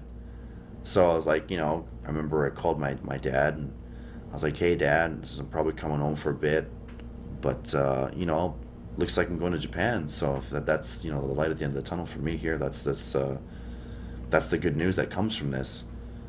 And I heard nothing from Johnny Ace, so I contacted him again. I said, hey, you know, I've been training hard, kind of getting ready for going out to Japan. Is there anything you can tell me? He's like, yeah, I contacted them, and they said that because you're not a name, they don't really have any use for you. But, like, good luck in the future. So I was back at square one. And that's when I thought that I would just quit. And, because I didn't really want to go back to the Indies at that point. I was just really burnt out. And for a while, I got into competitive jiu-jitsu instead of pro wrestling. I took like good 5 or 6 months off of doing any sort of matches. And my promoter had a kind of like a big card lined up. And he'd said, Kenny, would you mind like trying to come back just to help me out for this one show? Like, you can do like a smaller show before that to hype up your appearance, and then do the big show for us, and then do whatever it is you need to do, but could I call in the favor? So I did the one match against like a local guy that we had in Winnipeg, and then on the big show I wrestled AJ Styles, and it was so much fun to wrestle with a guy of like that caliber. And it sort of made me realize that, yeah, I still love wrestling. And I felt like an idiot for even thinking of quitting. Because even when I was doing competitive jiu-jitsu, I would try to have entertaining matches. You know, like I would care a lot of, like, I'd have to cut weight, but I would try to cut weight but still look good. You know what I mean? Like I was still worried. I had like the wrestler part of me wanted to like look aesthetically good too, you know? And then the wrestler part of me wanted to entertain with my jiu-jitsu matches, not just win, or not just worry about losing. Like I really wanted to have flashy finishes and stuff like that. And, you know, and then I did the match with AJ, and it was a really good experience to be in there with somebody who was like the man at the time. And at the time, was he working for Ring of Honor? Was he? He was in TNA at the time. Okay, yeah, he was like, yeah. This is when he was like the X Division like king. Mm-hmm.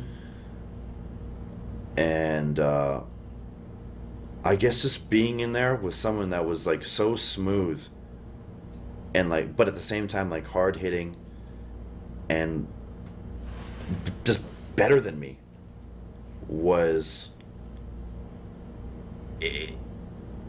It made me want to give wrestling a go again, because I wanted to try and bring myself to that level in some respect. Like I knew I couldn't be an AJ, you know, like I didn't want to be like, you know, like a parody of him, you know what I mean? Or like you see like guys they'll take a liking to a wrestler and then just like rip off all their moves. Like I didn't want to be like that kind of wrestler. I wanted to be like my own version of like that kind of wrestler. like an athletic kind of guy, but then something that made me not an AJ clone or an AJ like ripoff. I wanted to be like, that's Kenny Omega. That's like his own thing. And that's when I started to like rework all my moves and come up with like a new kind of character. And then I made a serious run in the American Indies, which kind of like bounces all the way back to like old questions that you're asking me. Yeah, and we could go over and spend all day talking about individual matches and stuff. But the knock on Kenny is Kenny's got the talent to be a top performer on the Indies, but it doesn't seem like you have the interest in staying there long term. No. Do you get bored being in one place? Did things like Ring of Honor and Pro Wrestling Guerrilla, where you had a tremendous amount of success, even though you didn't stay there as a regular for 5 years like some others? Yeah. What burns you out so quickly? The thing with Ring of Honor was that I had friends there and guys that were like real cool to me, like Chris Hero and Davey and Generico, Colt, another one of those guys. And then like as time goes by, like you just make attachments and everyone becomes all friendly with each other. But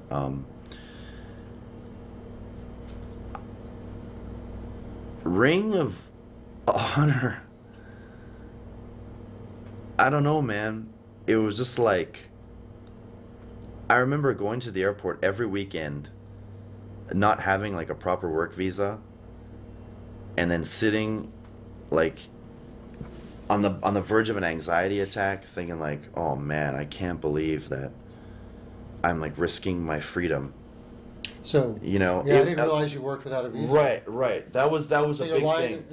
And just to explain to people, so to work legally as a Canadian citizen in the U.S., you need to have a work visa. Yep. I guess at some point when you were working in McDonough, you had it. Yep, when of course. You quit, Yeah. they take it away because you're no longer working for that employer. Yeah. Well, no, actually, they let you keep it because you might get rehired by the company. Mm-hmm. So for me, who had a 6-year performance visa. And then only staying with that company for a year, I had 5 years left. So at the beginning, to do all the indies and stuff like that, when I was doing Jersey All Pro and PWS, it really wasn't a problem to go into the States. I would never even get questioned. Because you had the visa from the... Mm-hmm. It was only near the tail end of my ROH run when I had 0 visa, and I thought like, oh man, like what story am I going to cook up this time? And... So just because this will be interesting, tell me a typical story to get through. Okay, well, this is what I did. Like, knowing that they weren't going to believe anything I said anyway, because I just have, like, this real bad history. I guess it's the curly hair or something. I just look like a goof. And then, like some sort of hippie carrying, like, marijuana or something. I don't know. But they always search my bags looking for drugs. I don't know why. I had always suggested the Ring of Honor, when you fly me out, if you don't mind having it so that I'm searched in Winnipeg, where I live, so that if worse comes to worse, if I get stopped at the border, at least I can go home, And then from there, I try to buddy up with one of the customs officials so that there's like a guy that I was kind of like, cool with. And then we would just make small talk and kind of became like sort of friends. And if I would know his schedule and we would kind of be like, sort of chummy and stuff, where he wouldn't even ask me, what am I going to America for? It was just like, hey, what's up? Like, how's life and stuff? And I was like, oh, great. How's the family? Oh, great. Well, gonna be a long one today. He says, yeah. He says, well, good luck, stamp. Like, it had nothing to do with the trip. We became like, just like, kind of like friends. And I would always kind of like spot him in the line. Like, I would know his schedule. And without asking him, like, I didn't try to make it like that suspicious. But if I saw him working, I would always make sure to go to his line. If I knew that he was working one day and not another, I would try to ask for my flight to be on that day, because I just didn't want to have to. I hate lying in general, especially when it could resort to you, the end result could be you getting some sort of, negative repercussion. Which is what I get is going on right now with the Smash Brothers. Yes. Yeah, and there's a lot of people from Winnipeg that have been deported out of America, and they can't go back for I mean, there's one guy who was deported for 10 years, so I just didn't want to be like that. I didn't want to close any doors, and it also affects my ability to get visas in Japan as well. So, knowing that I wanted to be back in Japan when I was in ROH, just having to go through the stress of, oh my God, am I going to get across the border? It already kind of started off on a negative foot, like leading up to having to cross the border. And then I would show up, and then, the financial guys would be like, oh, those flights, Kenny, you're killing us. You know what I mean? They're eating us alive here. Those flights are darn expensive. And I'd be like, oh, great. And then, I would do the match, and they'd be like, so, Kenny, let's talk about pay cuts and stuff. Your flights are getting too expensive. It was like one stressful thing after another, after another, after another. Then you go to the hotel, and they'd be like, okay, am I going to be in the room with 6 guys in it or 8 guys in it? Or am I going to be in the room where there's, 14 guys in it and the other guy's, sleeping outside? You know what I mean? It was always just... the wrestling itself was always fun.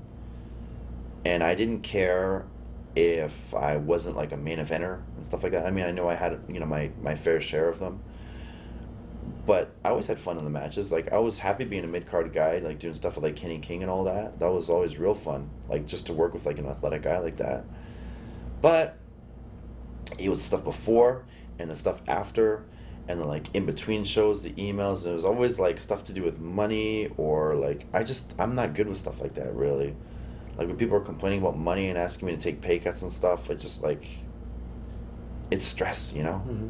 So my time there, it was just too stressful. Was that stress just Ring of Honor or any American Indie at all? I mean, a lot of places will at some point say hey, Kenny, your flight's really expensive. But a lot of them just say it the one time and then leave it at that. But ROH, it was just a constant thing. We're just could you guys just shut up already? I know it's expensive. I know it doesn't change within the matter of a week. You don't have to keep reminding me. And then, if I take a pay cut one day, you don't, there are times when I did matches for nothing, for 0. Because they said, well, bad house, you have the expensive flight, you mind working for free? I'd be like, it's could you at least toss me some cash so I could eat today? He'd be like, yeah, sure, no problem. I'll give you $25. And I'd be like, oh, this sucks. Because I was they sort of had tricked me, I felt, into feeling guilty about where I lived. Mm-hmm. And I kind of didn't really tell anybody about it. And then finally, when I was speaking with El Generico and stuff like that, he's like, I can't believe they're doing that. It's that's just wrong. What kind of company would do that? I was like, I don't know. And he was probably facing the same things because he was in Montreal, right? So. Yeah, but he was he had a lot more time within the company. Mm-hmm. I think came from the era from when Gabe was still booking. So I mean, he had already sort of proven his colors and was a mainstay there and was super over huge with PWG and every other indie. So I don't think they had a right to even complain about Generico's situation. But the new guy that was just sort of in the mid card that probably had a more expensive flight than Generico's from Montreal. Yeah, I mean, yeah, I guess they'll complain about that. But I mean, Kerry was always a super nice guy, and I think Kerry went to bat for me and always said no, we have to bring him out. So it was never Kerry that complained. He probably was the reason why I kept getting brought out. But it was the other guys, they always had to say something. And yeah, and then there were just some other guys too, on the roster that were just not really fun to work with, and I would hate getting put in matches with them. So I would always be oh, what's the card gonna be today? And I'd be I just hope it's Kenny King or Davey or someone like that. Some guy a guy that just wants to wrestle and have a fun and good match. And if it was, because this is, I guess. What's the type of guy? And you don't have to mention the name. Yeah. What's the type of guy that you didn't want to work with there? Well, when ROH got TV, everyone sort of changed their way of thinking, and they sort of thought we need to be more like WWE. So everyone had their own sort of idea of how to be a more TV-friendly ROH product. And then because everyone wanted to be on TV, because if you're on TV, you're seen, your stock goes up, you get more bookings, et cetera, et cetera, et cetera. So people became more paranoid of their spots. So they became more selfish in the matches. It became less of let's have a good match and more of like, how am I going to look good so that I get the booking next time too? Like I want the TV match on the next taping as well. And I was just never that guy. And just to even like, to come up with like a good idea and then suggest it and then have it shot down because they would feel like there's not enough of them in the idea, or they would feel like, no, like I'm thinking like 5 matches down the line I'm going to do this sort of character, I'm going to like push this character to the office, so let's say no. Or they'll just say like, I don't want, they'll say like, you know, because you're a mid-card guy, I don't want you like kicking out of any of my stuff or countering any of my stuff. Like people are just saying like my character's, or let's say that my character's an ass kicker, so you can't like fight back on me and things like this stupid stuff. And it'd be like, okay, if we're gonna be like that, you know, for one, I'm bigger than you. For two, like I'm actually like legitimately a jiu-jitsu champion, and you're just like a schmuck. You know what I mean? But you can't just turn around and say like my character is to kick everyone's ass. You know what I mean? Like what's that even based off of? But that's like the ROH way of thinking at the time. You know? Like, that's about as deep as it went. My character is to kick your ass, or my character is to no-sell, or my character is that you don't counter my moves. Like, oh, great character. And, like, that's why it sucks. That's your mentality, and I think it's a great mentality to have. It seems like Gorilla would have been an ideal place for you. Right. There's not that pressure, and the goal is always just to have a great match. Yep. And that's why I felt like that place could be my home. Like, I really wanted that place to be, like, my home. Like, they only run, like, once a month and stuff like that. But I really wanted that to be my home base. Because I always felt like that was the perfect creative outlet. And everyone, I don't know if it's just because it's California. Like, if it's, like, the type of people that live here. But they're so open to every kind of form of entertainment. Even if it's in a pro wrestling show. Like, they know they're going to a wrestling show. But if you introduce something from a complete other world, some sort of parody from a movie, something from music, or just like pop culture in general, they'll love it. If it's done right and it makes sense, they'll love it. And I always felt like really nothing was sacred. Like, depending on my mood, I could go complete wacky, or I could go, you know, like 1,000% serious match. And if it's good and done properly, the crowd like will respond tenfold. And that's what always made PWG just like a super fun, exciting place for me. And I think the wrestlers, knowing that the door is wide open for anything that you want to do and try, there's a certain kind of magic that the PWG shows have that other promotions can't capture. Like, a lot of the guys here, they wrestle for ROH, but their better matches are in PWG. And I don't know why that is. But, like, I'll see both, and, like, you know, a guy will look kind of lethargic in the ring in ROH and uninspired, but then they'll come to PWG and they're moving at, like, light speed. Everything's super crisp. They look electric and alive. I have no idea. It's like PWG magic. I can't explain it. And I give the credit to the crowd. I live on the East Coast, so it's a real challenge for me to get out to the West Coast to see this stuff. But what people don't realize is how important a crowd and a building can be for the environment for the wrestlers. Definitely. And it's not just a credit to the fans, it's a credit to the wrestlers and Danny, the creator, who's created the environment for you guys to do what you do. For sure. He's created a great environment, and he has a good eye for knowing what matchmaking possibilities are going to get the best reaction. Like, he's made some of the greatest first time ever matches, like dream matches that no one would even think to book, but he's done them in PWG, and they have delivered for the most part, like 10 times out of 10. And like you said, like the crowd, they're so receiving for whatever it is that's brought to the table, as long as it's good. Where, you know, before it was like, in the East Coast, like, they want, like, I'm just going to do an example here, but, like, let's say, like, East Coast is, like, the head drop area. Then like, you know what I mean, like Midwest, you know, that'll be like where they want to see blood and guts. You know what I mean? Then like, you know, like Canada, well, they want to see like entertainment style. Like it's not really like that at all. Like for PWG, it's you have carte blanche on every occasion, on every show, and that is one of the reasons why I wish I could be here more full time. But and if this is going back to you asking why I wasn't here more, is because I took up 2 full-time schedules in Japan when I was holding the PWG heavyweight title in 2009, I think it was. So you won 2009 Bola. Yeah. That was for the title, and Yeah. that I think started the curse of PWG. Are you familiar with what the curse of No, PWG I've never is? heard it. What is it? It's the guy who has the belt. Something really? happens, and he's no longer able to Oh, participate with the promotion. wow. No, I didn't hear about it, but now that you mention it, it's kind of true, isn't it?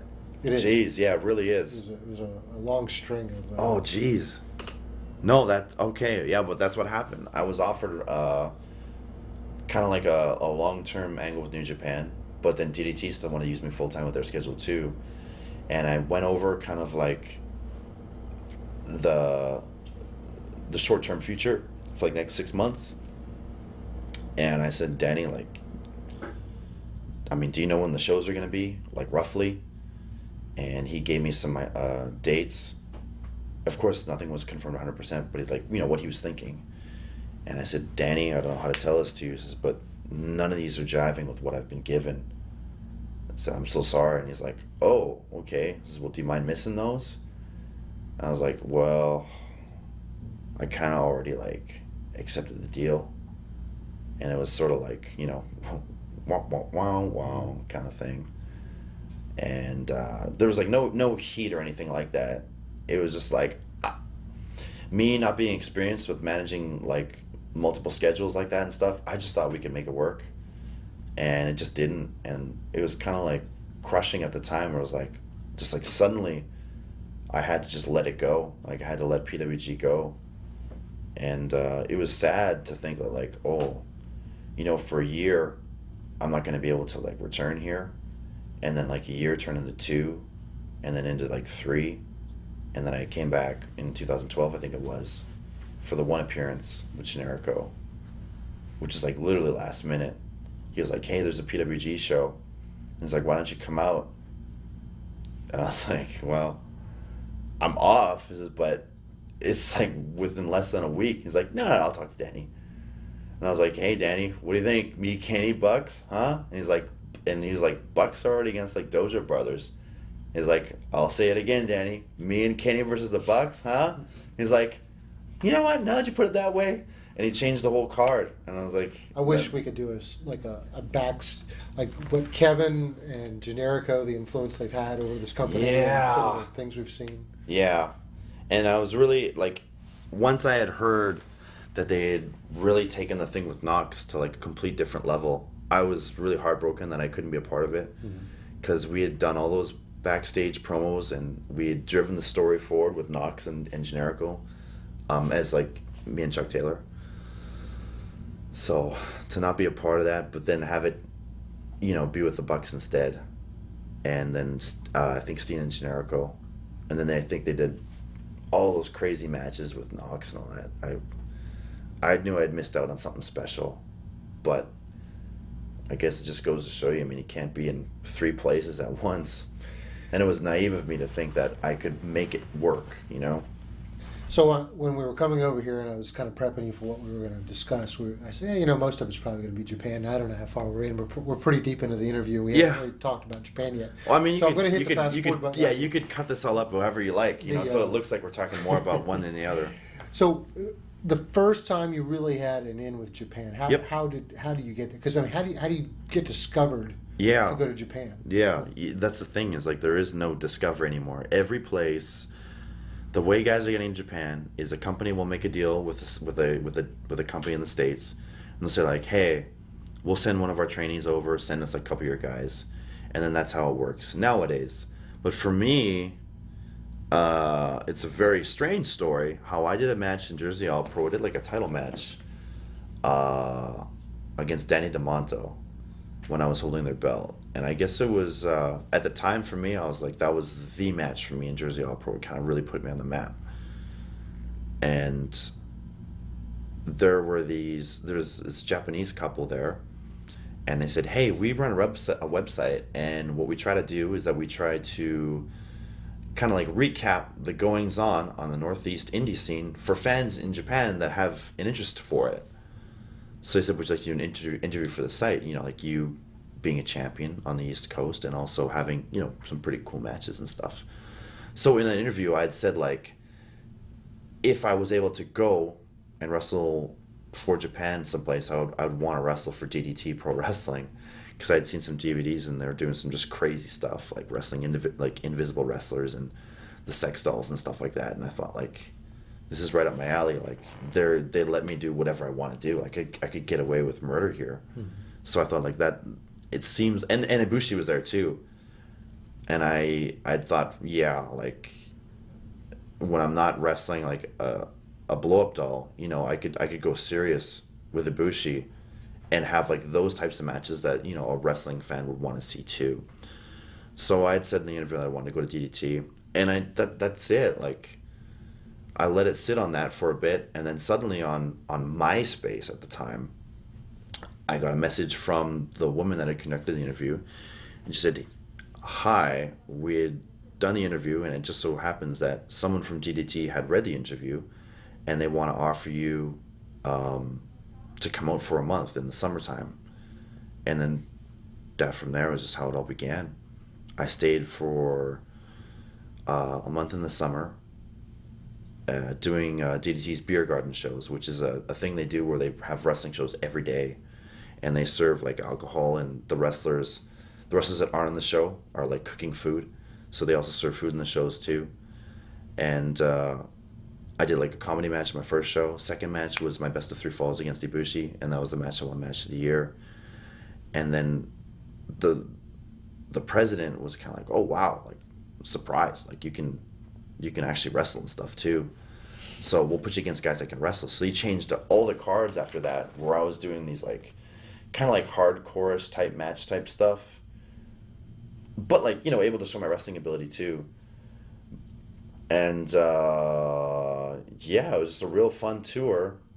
And, you know, when it was all said and done, I felt like, well, I really tried as hard as I could, and I have nothing to regret after coming out here, because I gave it my all.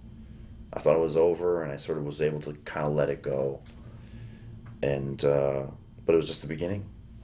The first video that went viral, and I know. Yeah. How can we talk about Kenny Omega without talking about some of your famous sure yeah viral videos? Let's do it. Was the King of Anywhere match? Yep. Did that tie in any way to? It did. That first. Yep. Tour. It did.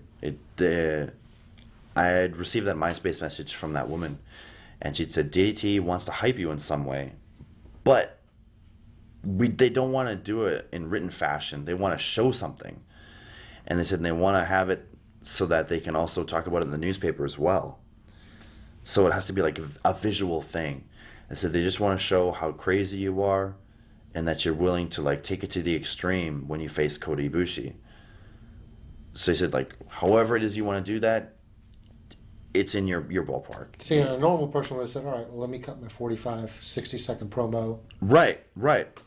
Tell them how I'm going to Japan. Yeah, and I had thought, like, I could do that, but I couldn't speak a lick of Japanese at that time. And I thought if I kind of had cut the style of promo that I was cutting in Jersey All Pro, like, there's no way to even accurately, like, translate that. And even if he did accurately translate it, it was just going to sound like just goofy, because I just say weird words. So I'd come up with the idea to do that Anywhere match. And I called one of the guys that was, like, you know, one of the better performers that we have in the city, and a friend of mine. And I said, like, hey, I got this idea. I don't know if you ever did, like, backyard wrestling when you were a kid. This is what. Kind of want to do, like, a backyard style match. And, like, tape it, but, like, have a story with it. And then, whatever, send it to Japan. Send if worst comes to worst, like, it'll just be funny. But, I don't know, let's try to make it good. And I don't know, at that time I was like really in Jackie Chan mood. You could tell. Yeah. Where like, if you know, there's some, you're in like, there's a house and like there's a yard, there's sand, there's mountains, water, like there's so many things to work with that I wanted to take like a real kind of cinematic approach to the match. That was your cottage in the video, right? Yes, it actually, okay, yeah, it was. Yeah, that's sort of like the spoiler, was that it actually was my cottage, but not the guy's cottage. I was playing video games in it. Yeah, that's mine. So we filmed everything there, and you know, with the big Did dramatic. you bring in someone to do a camera? Because I'm not trying to interrupt your story. Yeah. But it's shot. It's not like a backyard wrestling shot. It's. Oh, okay, right.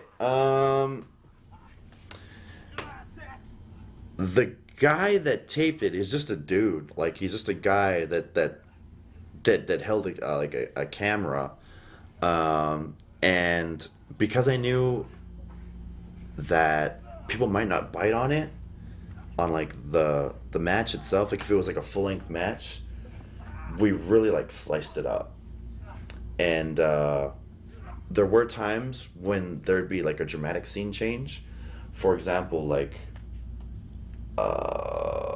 there's a moment where we kind of like battle like outwards, and then I think a guy like hits like a gate and kind of flies open, and we go down a road, and then the next thing you know, like we're in this huge like gravel pit area. That area is actually like 10 minutes away, so I knew like we can't just be doing this for 10 minutes because then we'll lose the people, you know. So we had to slice that out. And even like moving from the yard to the dock, like I wanted that to be cut out. Like I really just wanted, for people that have like no patience for like watching wrestling and just want to get to the point, like I want it to be friendly for those fans. And like, because that video was successful, that sort of changed the entire way I put together matches and thought about wrestling. And that's also why I get some of my toughest criticisms too, is because I go about my matches that way.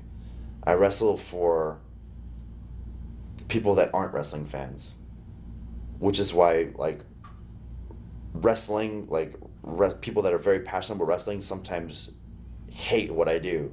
Like they want, you know, they wish I would just disappear off the face of the planet. But does DDT go after that non-traditional wrestling? They do, and I think that's the reason why they've grown to become like number 2 in Japan. It's because a lot of their fans are just DDT fans, because they've implemented so many things from like American and Japanese pop culture into their shows, and it's something that's almost like 50 to 60% not wrestling, that the people will go to the shows to laugh. And they won't go to an All Japan show because they'll think it's boring. They won't go to a Noah show because they think it's boring. And actually, New Japan's kind of taken the same approach. They've wanted to become something very separate from traditional strong style wrestling. They become more of like entertainment based. They're learning a lot from what WWE's doing. So, you know, DDT's kind of come into their own as their own thing, and there's really nothing else like it. And you know, New Japan also is. There's really nothing else like it either, which is why they've really been solidly established as top number 1 and 2 in at least Tokyo, with like Dragon Gate kind of being a powerhouse everywhere else aside from Tokyo. How does the scene in Japan work?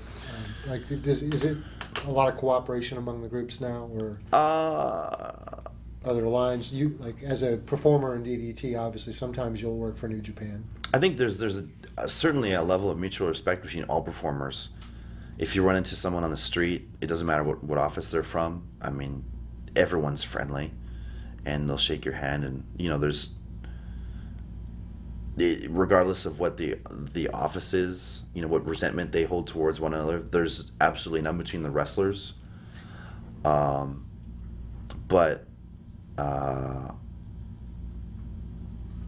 like, everybody now knows what New Japan is. They've done such a good job promoting themselves. They have like New Japan trains, like where like the most busy line in Japan will be like deckled out with like the whole train will be like one guy's train, like one will be like Tanahashi's train, like the next one will be like Carl Machine Gun Anderson's train. It's like super cool stuff like that, and like big posters at the stations, like inside the stations, and then you can walk outside the station, and then there'll be like a huge billboard kind of like thing that covers up like 70% of the building, and it's just like New Japan. Like they're everywhere now, and they've done a real good job like reaching out to the people. And then DDT, they have like their own ways of going about attracting the people as well. They do a lot of like collaboration stuff. Like our latest collaboration was with the Powerpuff Girls, I guess. Okay. Yeah, so we're doing stuff like that. We're like getting into like, we're collaborating with a lot of like pop music groups, animation groups, like mobile games and stuff like that. It's the crossover things that are really bringing more people in, and the people that aren't doing it are really struggling to get anybody to like enter the doors. Like, I think a lot of people still think, and I don't want to really say too much bad about the company, but it's just like fact that Pro Wrestling Noah is kind of a big deal. They think that because in 2002 or whatever it was, like Kobashi came in and wrestled Samoa Joe, and it was like a really good match. And then Marufuji came in and did some good stuff with like Kenta as well. So they think like, oh yeah, like they came in. It's like, but they forget that was like 10 years ago, and now like Noah was like a distant like 6th or 7th place in like the scale of Japanese wrestling. They're like non-existent. They're running like shows that are like barely putting 100 people in the seats. And All Japan too, it's like they say it's a major and there's like respect that comes with the name All Japan Pro Wrestling, but they're running buildings where not even 40% of the seats are filled. And it's sad. It's sad to see it, but it just goes to show that you have to take a complete different approach now to get the people interested. And that's why something like DDT was able to rise up from being like kind of like a scuzzy indie to being, you know, number 2. And then New Japan, who had its share of problems, you know, before a couple of years ago when they were going really heavy MMA, is now like a very dominant number 1 in Japan, and almost becoming like an international figure too. I mean, you even go to PWG shows now, and you'll see a lot of Bullet Club shirts, you know, which I think is like super cool. But I mean, yeah, that's the scene as it is in Japan right now. So your contract is with DDT. So yeah, if you work for anyone outside of DDT, it comes with the permission of the office. They were DDT, because when I started with DDT, they were very small, and you know, with the efforts of Ibushi and myself, we kind of helped to build it become something bigger. And so you're personally invested in it.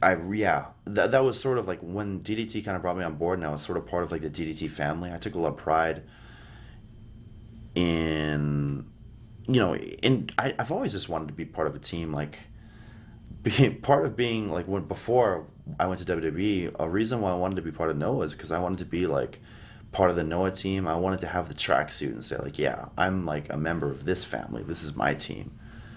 And I mean, that never came about. So to be accepted into like DDT's family was something I was like very prideful for, and I would have done anything for them.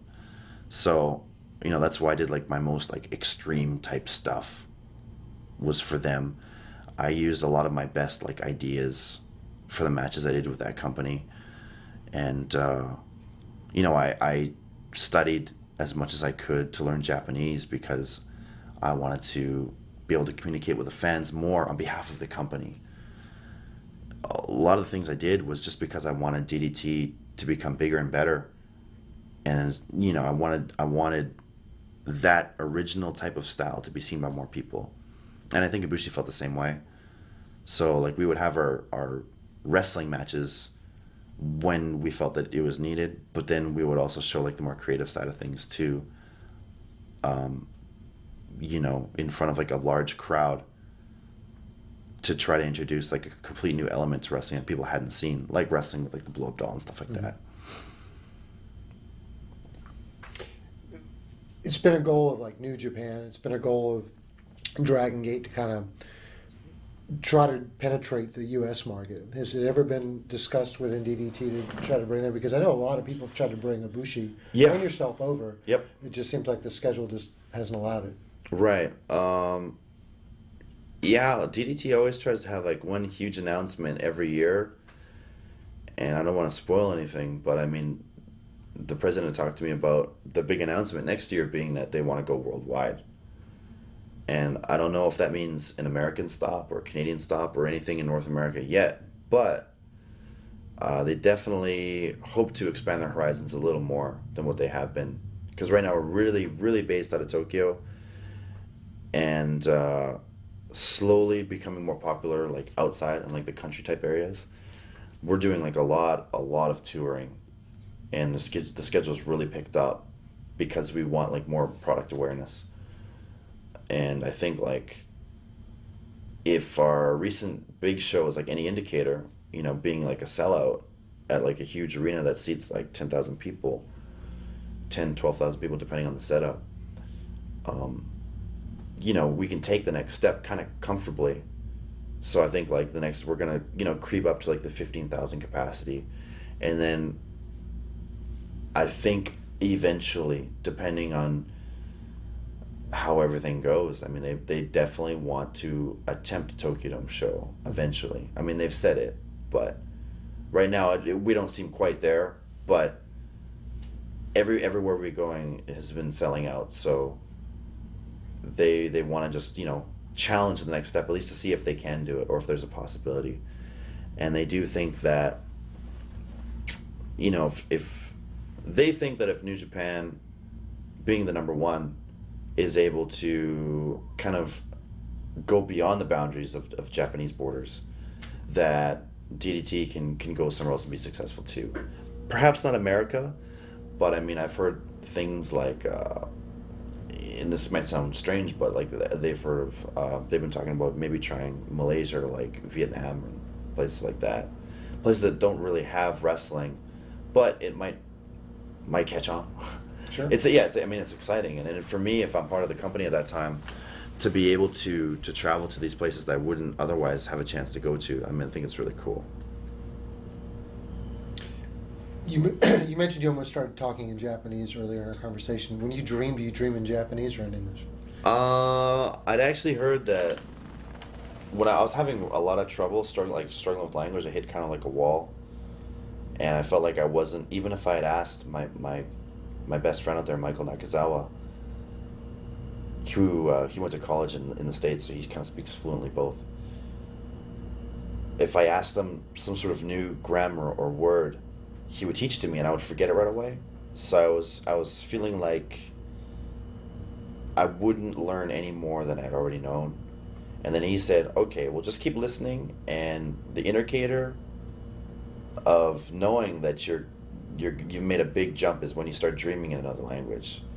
And I don't think I've dreamt like fluently in Japanese, but they've happened.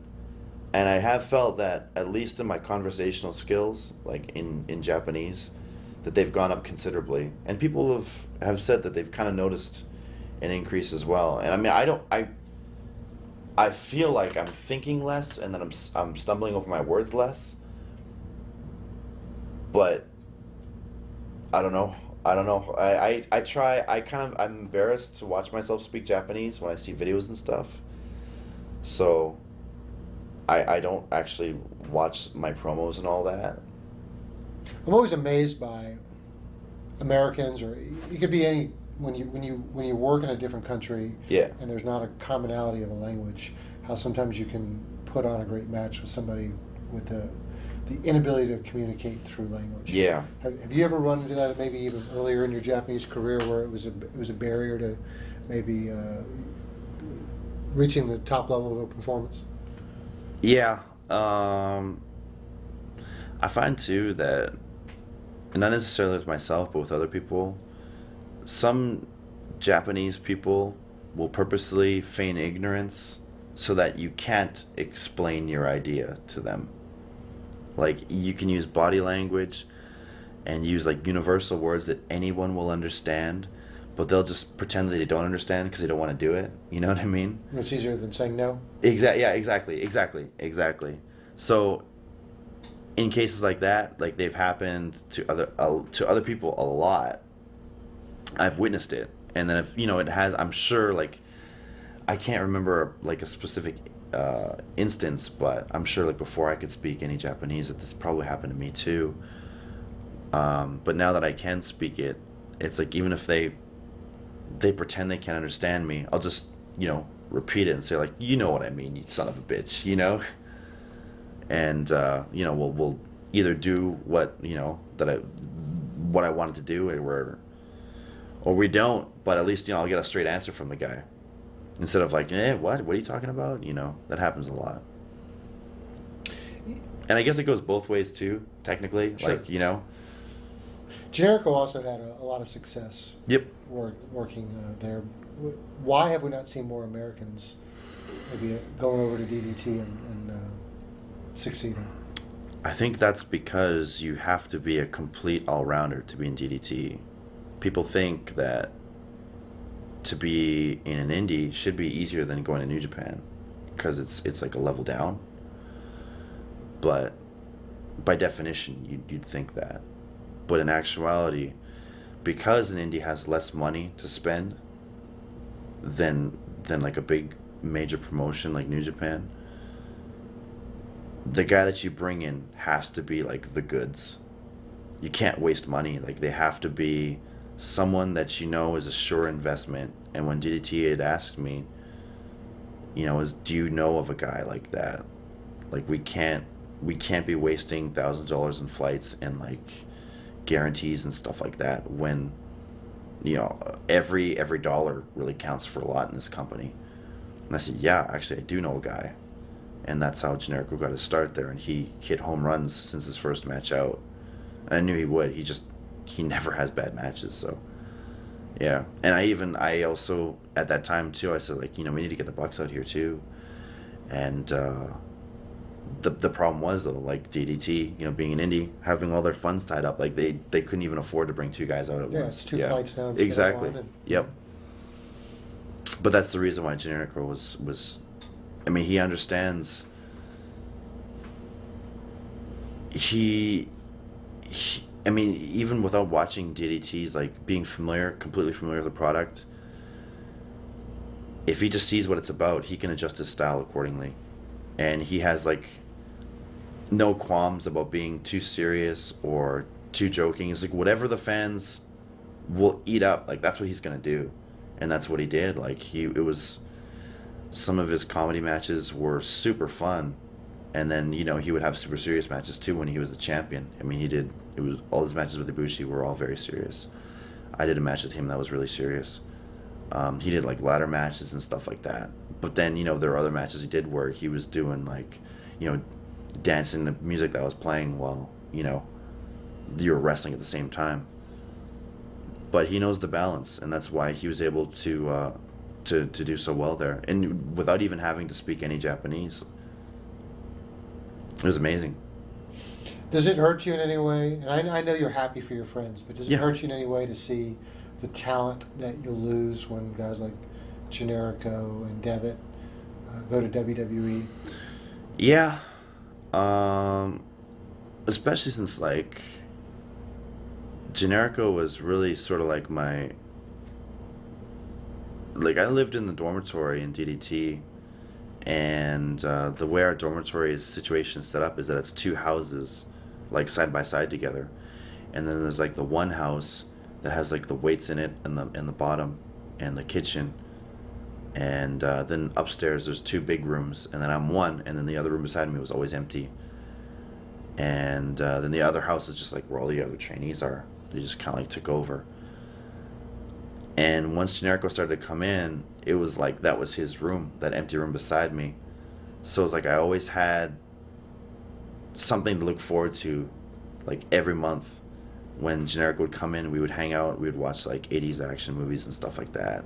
and like cartoon series together, and just like it was like a guy that I could speak my native language to and hang out with, and the knowledge that I had learned from being in Japan, I could share with him, and all the cool things and like cool restaurants that I was finding on my own, like eating by myself and stuff. I could actually share it with someone else and like go out and have a meal with a friend of mine that wouldn't have known otherwise. It was just really, yeah. And then just as the matches went by and Generico was a champion, he was saying, yeah, I'm in talks with the people over there, and it's looking very positive. And I had thought that once he brought it up that, hey, I'm thinking of taking a tryout over there, I thought, oh no, like you're gonna get signed for sure. And he just didn't really believe it till it happened. Like, he just doesn't want to give his hopes up. But I thought, like, oh, you're gone, man. That sucks. He's like, no, probably not. I don't think I'm going at all. And then he had said that the feedback was positive and he might be going. And then he worked on his visa. And it was always like every trip he came by, he had like some other good news about the process, coming closer and closer to him leaving. And then finally, as it worked out, it was a done deal in his last match. And it wasn't really planned this way at all, but it just worked out that his last match for there before he had to leave was against me. It was pretty emotional. So of course, I miss him all the time. And just to not have like my English speaking buddy there, or Spanish speaking buddy. I don't know how kayfabe or not this is, but you know what I mean. Yeah, and you talk to so many guys that go over, and most of the guys I talk to go over for New Japan, and they go over for weeks or months at a time. Yep. And even guys that do that and say they like it, it's a struggle. It's a struggle to leave everything behind. Yep. It's a struggle to be a foreigner, especially if you're. A lot of guys have families and stuff too. Or the language differences. Yes. You just can't pick up Japanese just like that. How have you managed to deal with that? Because you've been doing this for several years now, and it seems like I've been always you're in a comfortable place being there. Yeah, and it's strange too because I was always alone. Like there was never, I never had any crutch to lean on really. I was, like, the New Japan dojo is full of foreigners, and the dojo itself is just like this state-of-the-art, awesome place to live and train. And I always had like this like shanty for DDT up until now. We have a pretty good place now, but like before then I was just like sleeping on like one of those like soiled mattresses with like the springs like bursting out, you know what I mean? Mm-hmm. I don't know what it was. Maybe it's because I didn't know like how easy it could be. Like I didn't know how easy New Japan's living situation could be compared to what I had in DDT. I figured that if you go to Japan, it's going to be difficult like that, like what I had. And it was like sink or swim kind of thing. It wasn't until I'd already gained like a basic understanding of Japanese and established myself as kind of like a normal guy coming out to Japan that I started to hear about other people's living situations. And like I went in 2011 and I started to do stuff with All Japan, and I had a run as their junior champion. So I would go to their dojo, not to live or anything, but like I would sometimes have to go there to have meetings with some of the wrestlers. And their like dojo and their dormitory is like the house from Fresh Prince of Bel-Air, and guys will come down, they'll be miserable. They'll like come down and then like sit at the table, and it's one of those like oak tables where like there's the big bowl in the middle with like the dome kind of thing. They'll like sit down and then like take off the thing. They'll be like already something made for them, like curry or like chanko or something. Like the chanko's like what the sumos eat. Mm-hmm. It's just like a soup with like everything under the sun thrown into it. And they'll like fill their bowl and they eat it and they'll be like, oh man, my fucking Wi-Fi was running slow today. Oh, I wish someone put more salt in this fucking soup. This sucks. And then they'll like walk out in the other room and there's like a full weight set, you know what I mean? And the shower is like, there's like this huge kind of like huge jacuzzi tub, and like the shower area is just like humongous, and there's all these like products, and they think they have it bad, but they don't really have any basis of comparison, so they don't know what really is bad. And then New Japan, like they just did like a refurbishing of their place too, and it's like the same idea. Like everything's like state of the art, and like, you know, weights, free tanning, like everything's just top of the line. And you know, you'll see guys like mope around saying like, "Oh, this sucks. You know, I can't believe it. I don't have like a mall, or there's no bar near like the dojo." You know what I mean? It's just like stupid stuff like that they'll complain about. But I mean, then there are other people, like a good friend of mine, Alex Shelley. He loves staying at the dojo, but he's a guy that loves being in Japan in general. So like, there's just like, it's all based on your personality.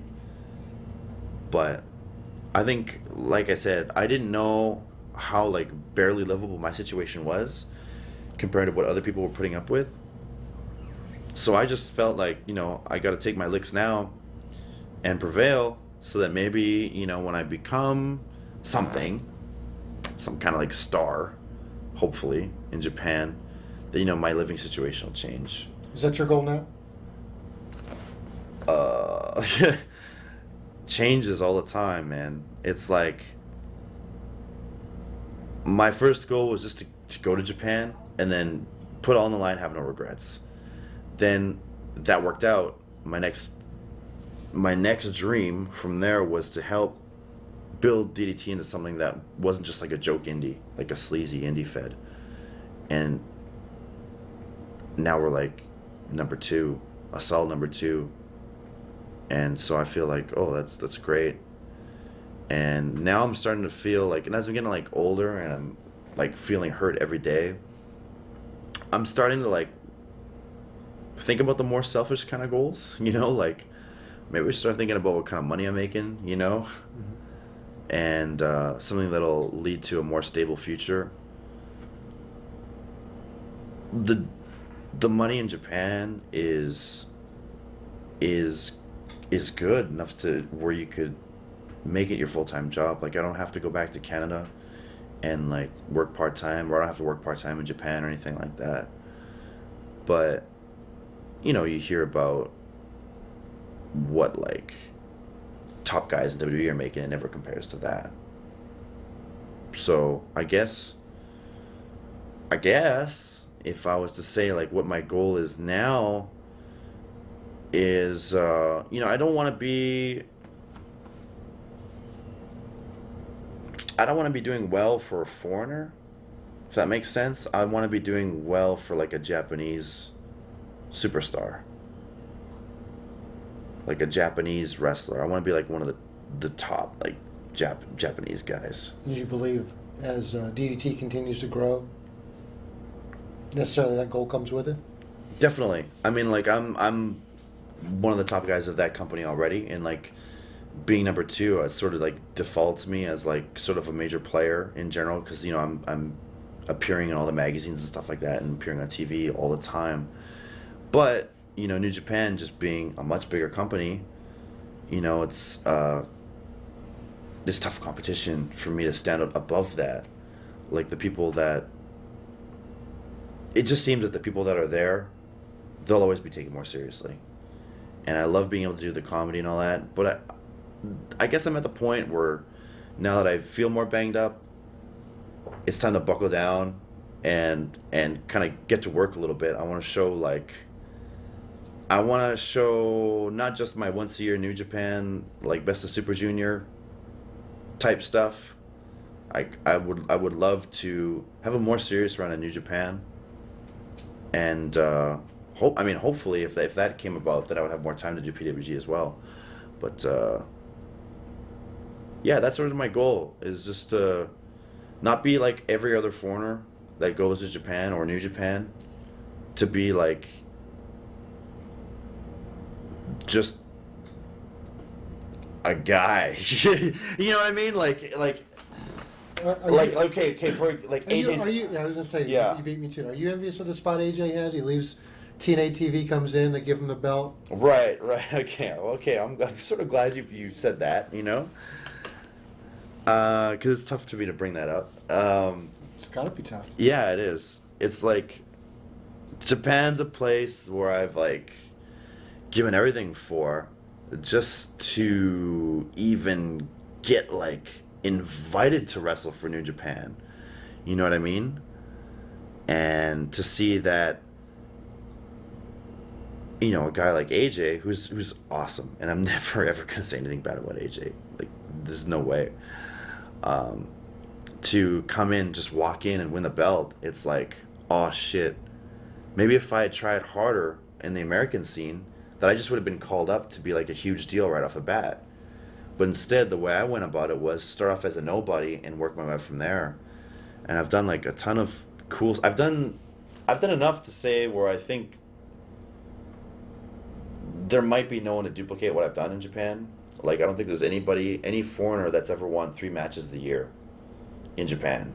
I think maybe it would Devitt, be. Devitt's won one. One, okay. Yeah, Devitt's won one, and I was in that match, so that's kind of cool. But like, you're going to like Stan Hansen era once you start talking about stuff like that. So, like, for me to win like match of the year like 3 times, foreigner of the year, tag team of the year with Ibushi, it's like no other Gaijin wrestler has done that. And at least I can look back on that and say like, okay, it wasn't all for naught. I've done my career in Japan, you know, even though guys will just walk in and win titles and be like shotgunned the spotlight, you know, at least I can be happy with the work that I've done up to this point. But yeah, I mean, there's a little bit of like, oh, had I done something differently, could I be in that spot? Or did I go about it the wrong way? You know, like, did I, by being here, wanting to be a part of like the Japanese family, did I lose my mystique as like a foreigner? You know what I mean? Because I people don't even look at me as a guest anymore. I'm just like one of the guys. Like, I close shows speaking Japanese. I appear on Japanese TV shows speaking Japanese. It's just like I lost that image of being some guy from another country who speaks, and you know, there's all the subtitling underneath, and you know, there's no excitement of like, oh, like, when's Kenny Omega coming next? Oh, well, he's coming back next week, you idiot. You know, of course he's gonna be back. I'm there like 9-10 months of the year. So I mean, hindsight's 2020, and I don't know if I've made a mistake if my goal was to be a huge superstar in Japan, but I definitely don't regret it, because you know, I have this huge library of all these matches that I'm really proud of that I feel like I only could have done in Japan. So all I can do is sort of choose my steps wisely and try to stand like amongst guys like AJ, you know, as best as I can to you know, to appear as like, you know, the top class foreign wrestlers that are in Japan, even though I might not be considered like an actual 100% foreign wrestler anymore. Just because I don't want to leave it off. Yeah. Wrestling the 9-year-old girl. All the great matches you had with Ibushi or Yep. Devitt or any of the other guys that you are associated with, and you could find all those matches on YouTube. You probably get more feedback when you come to the States about wrestling a 9-year-old girl. Yeah, I do. Yeah. And I think I don't know if this makes it better or worse, but I think at the time I did the match, she was 7. She's 9 or 10 now, but She was 7 when the match. yeah, she's actually, her birthday was like a week after that or something like that, and then she turned 8.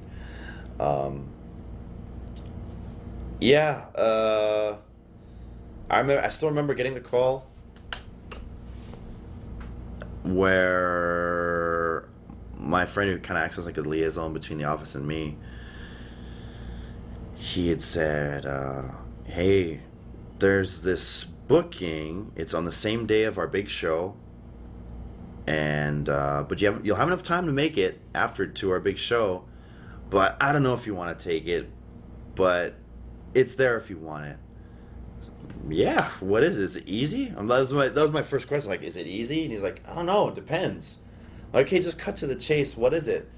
And he's like, okay. He's like, well, they're thinking they want you to work with a 7-year-old girl. And I was like, oh, man. And I was like, all these possibilities popped in my head, like, from both sides. Like, I started to picture, like, this future where I was having this awesome match with this girl, but then on the opposite end, I'm picturing, like, EMTs rushing out of the ringside because I popped her with something by accident. I thought, like, it's either going to be great for me or it's, like, going to destroy me. And I thought, I have to take it because there's just, it's easy to be scared of it and never really challenge yourself, but I was really confident in my abilities that it wasn't going to end in an accident. So they said, okay, the only other problem is that she is not ready to do a match. You're going to have to, like, go down early, and you're going to have to train her for a bit, if you don't mind. I said, no, I don't mind at all.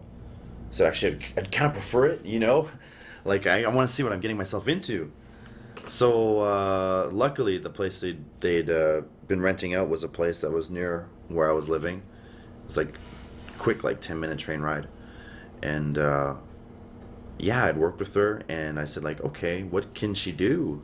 Does any, like, because there was one person kind of showing her the ropes a little bit before I had arrived. I said, can you show me what you've covered up until now? And he's like, yeah, sure. So she kind of went over, like, a couple of things that she could do. And there was, like, all, like, lucha-y type stuff. Mm-hmm. You know, she could show that she could, like, do, like, the front rolls and all that, and, like, back rolls. And I was like, okay, you know, so she kind of has, like, a little bit of ring presence about her. And I was like, yeah, like, can you run the ropes and stuff like that? And she's like, yeah, she can. Like the second rope kind of comes to, like, just the perfect length or whatever, the perfect height in her. So she could show that she could hit it and stuff like that. And I asked about her background. She was like, she's into shoot boxing, where like, she fights in shoot boxing. They do, like, kids cards, but, like, they wear, like, full body gear and, like, these humongous, like, space helmets with, like, all these air holes cut into them, and, like, the gloves are super padded. But she fights for real already, so, like, all her kicks and punches and stuff, like, were looked pretty good, like, for a girl that was, like, only this tall.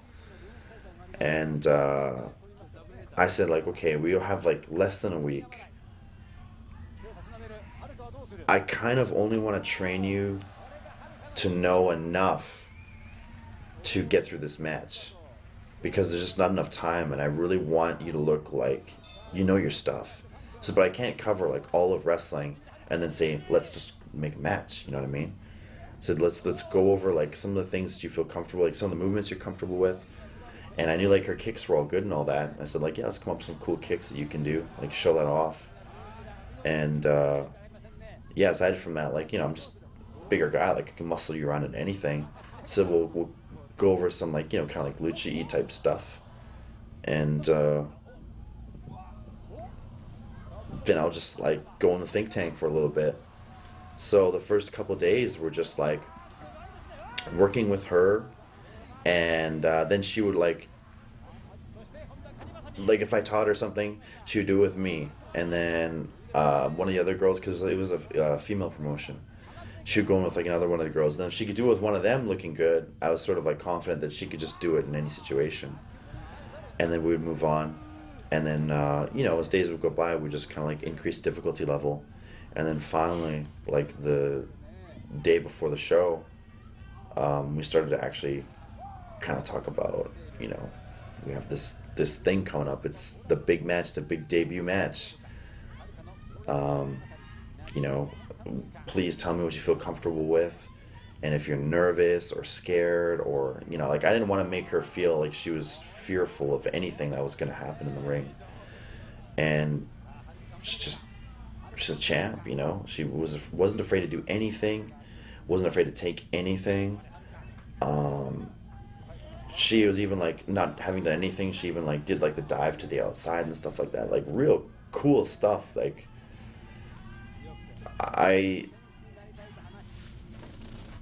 The match was really short. It was like 3 minutes or something like that. But I think just within that 3 minutes, like, she really showed that she had star potential. And I couldn't be more proud of that match. That was like my favorite match of that year. I can't even remember what year it was, but I just remember like, okay, that was the best match I've done this year. Like, there's, and like a lot of it was because like she was feeding off the crowd the entire time, and all her facials were really good. Everything that she threw, like her kicks and stuff, were like right in the mush and all that. You know what I mean? Which they had to be. But it's just a real fun, like one of those kind of like magical moments where like the match is over. And you just know that she did good work, because I really made that match for just the people in the audience and for her family that was in there, who felt like they had reservations about her stepping into a wrestling ring, and even more that it was going to be a foreign, like 30-year-old, beating up on her for 3 minutes. So for her to look great in front of like a sold out crowd, and then not to be injured, and for me to show that, what we do can look dangerous but isn't, at the highest level, was able to calm her parents down and, have them more confident about her continuing wrestling. In the end, she ended up going back to school, and her parents made her quit anyway. But at least at the time, it was like a happy ending for the entire story. And I guess what made it even better was that, like, someone had seen it and like right away posted online, and it just somehow caught on. And like I think it's still like people are still passing the video around to this day. But were you surprised to see some of the negative publicity that came out of it? Yeah. I was, and I was more surprised that people would contact me personally about it, and that they took it so personally. When you say they contacted, did you have anybody inside the wrestling community contact you personally? No. I mean, I would imagine they understood the context, and it's part of the. Especially like no one from Japan had sent any like threatening remarks or anything. It was only people from America. Mm-hmm. Surprise. Yeah. Sorry, guys. But it's your people. I liked it, so you don't. Yeah. No. And I know it's not everybody. And like the most recent one that I heard was that some guy was apparently, and a friend of mine, like, this is the Japanese guy I was telling you about. He just like stumbled upon it, but he saw that some guy who was an American fan said that he was a huge fan of mine, and when he tried to introduce people to my wrestling and showed that match to his friends at school, they all thought that he was like a pervert and like supporting like domestic violence and stuff like that, and violence against children, and now he has no friends, so he hates me and wishes I was dead. So yeah. Well, it's just like weird stuff like that. Yeah. Like, I mean, I had comments more personally directed towards me, like saying like, I can't believe you got away with that, and like, it's scum like you, or if I saw you in the road and stuff, you better watch out. Yeah, it's weird, but I can't believe that, like, especially in the way the match is put together. Like, how did you really take it in that sense? Where I was getting the tar beat out of me for the entire match, and I hit like one move, but your style, I'm just throwing a couple of random last questions at you. Your style, there's been a real blend between the MMA style and wrestling. Yeah. A lot of guys that maybe watching this video, Kyle O'Reilly, Davey Richards, they really blend them well. Even with your background, you haven't blended them maybe as much as a lot of the trend is. Was that deliberate, or is? Yeah, it was. The problem with my jiu-jitsu was that even though I was winning competitively with it, I never felt that it looked pretty, like on a technical level. I always felt that I relied too much on my like athletic ability to win matches. So like, whereas like when Kyle implements his holds and locks and stuff, it all looks really smooth, and like kind of like the transitions all look real nice. I feel like I would, because of how when I did jiu-jitsu, how it was more of like, I guess I powered my way into submissions rather than transitioned technically into them. Mm-hmm. Especially when it came down to the competitive level, because I always knew that I was going to be stronger than the guy. I was going to be faster than the guy. So even if I worked on technique hard in class, I knew when I was competing that if worst came to worst, I know I'm stronger than this guy, like at my weight class. But anyway, yeah, and I felt like when I was looking at guys like O'Reilly and Davey, and even Danielson, who was using a lot of it too, felt like they're using it so effectively that I just didn't want to be like another one of those guys, or I didn't want to be like a number 3 or number 4, like to them, but I'd rather just be number 1 in my own style, if that makes sense. Mm-hmm.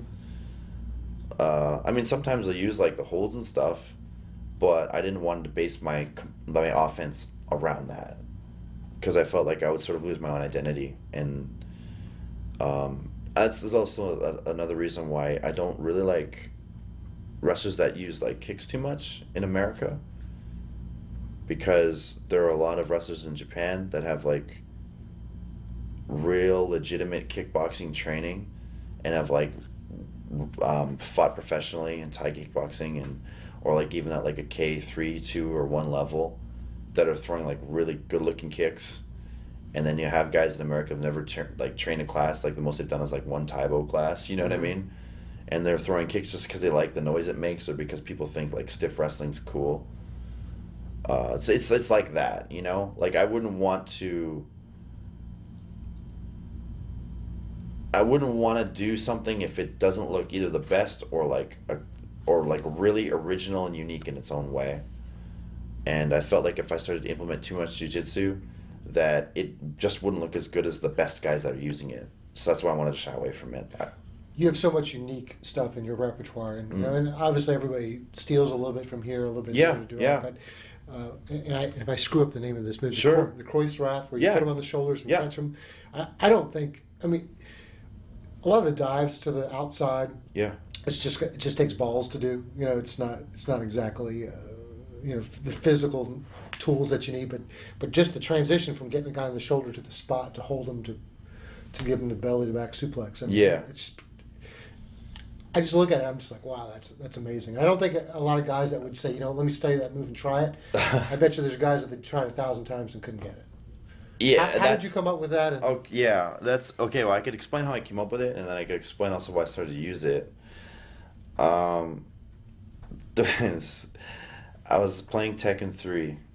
I played a lot of Tekken 3 back in my day, and I was thinking about new moves to use, and this fighter named King, he did that, except he did it into like the vertebraker, and I thought like, oh, I would just murder someone if I tried to toss him but then catch him in the vertebraker.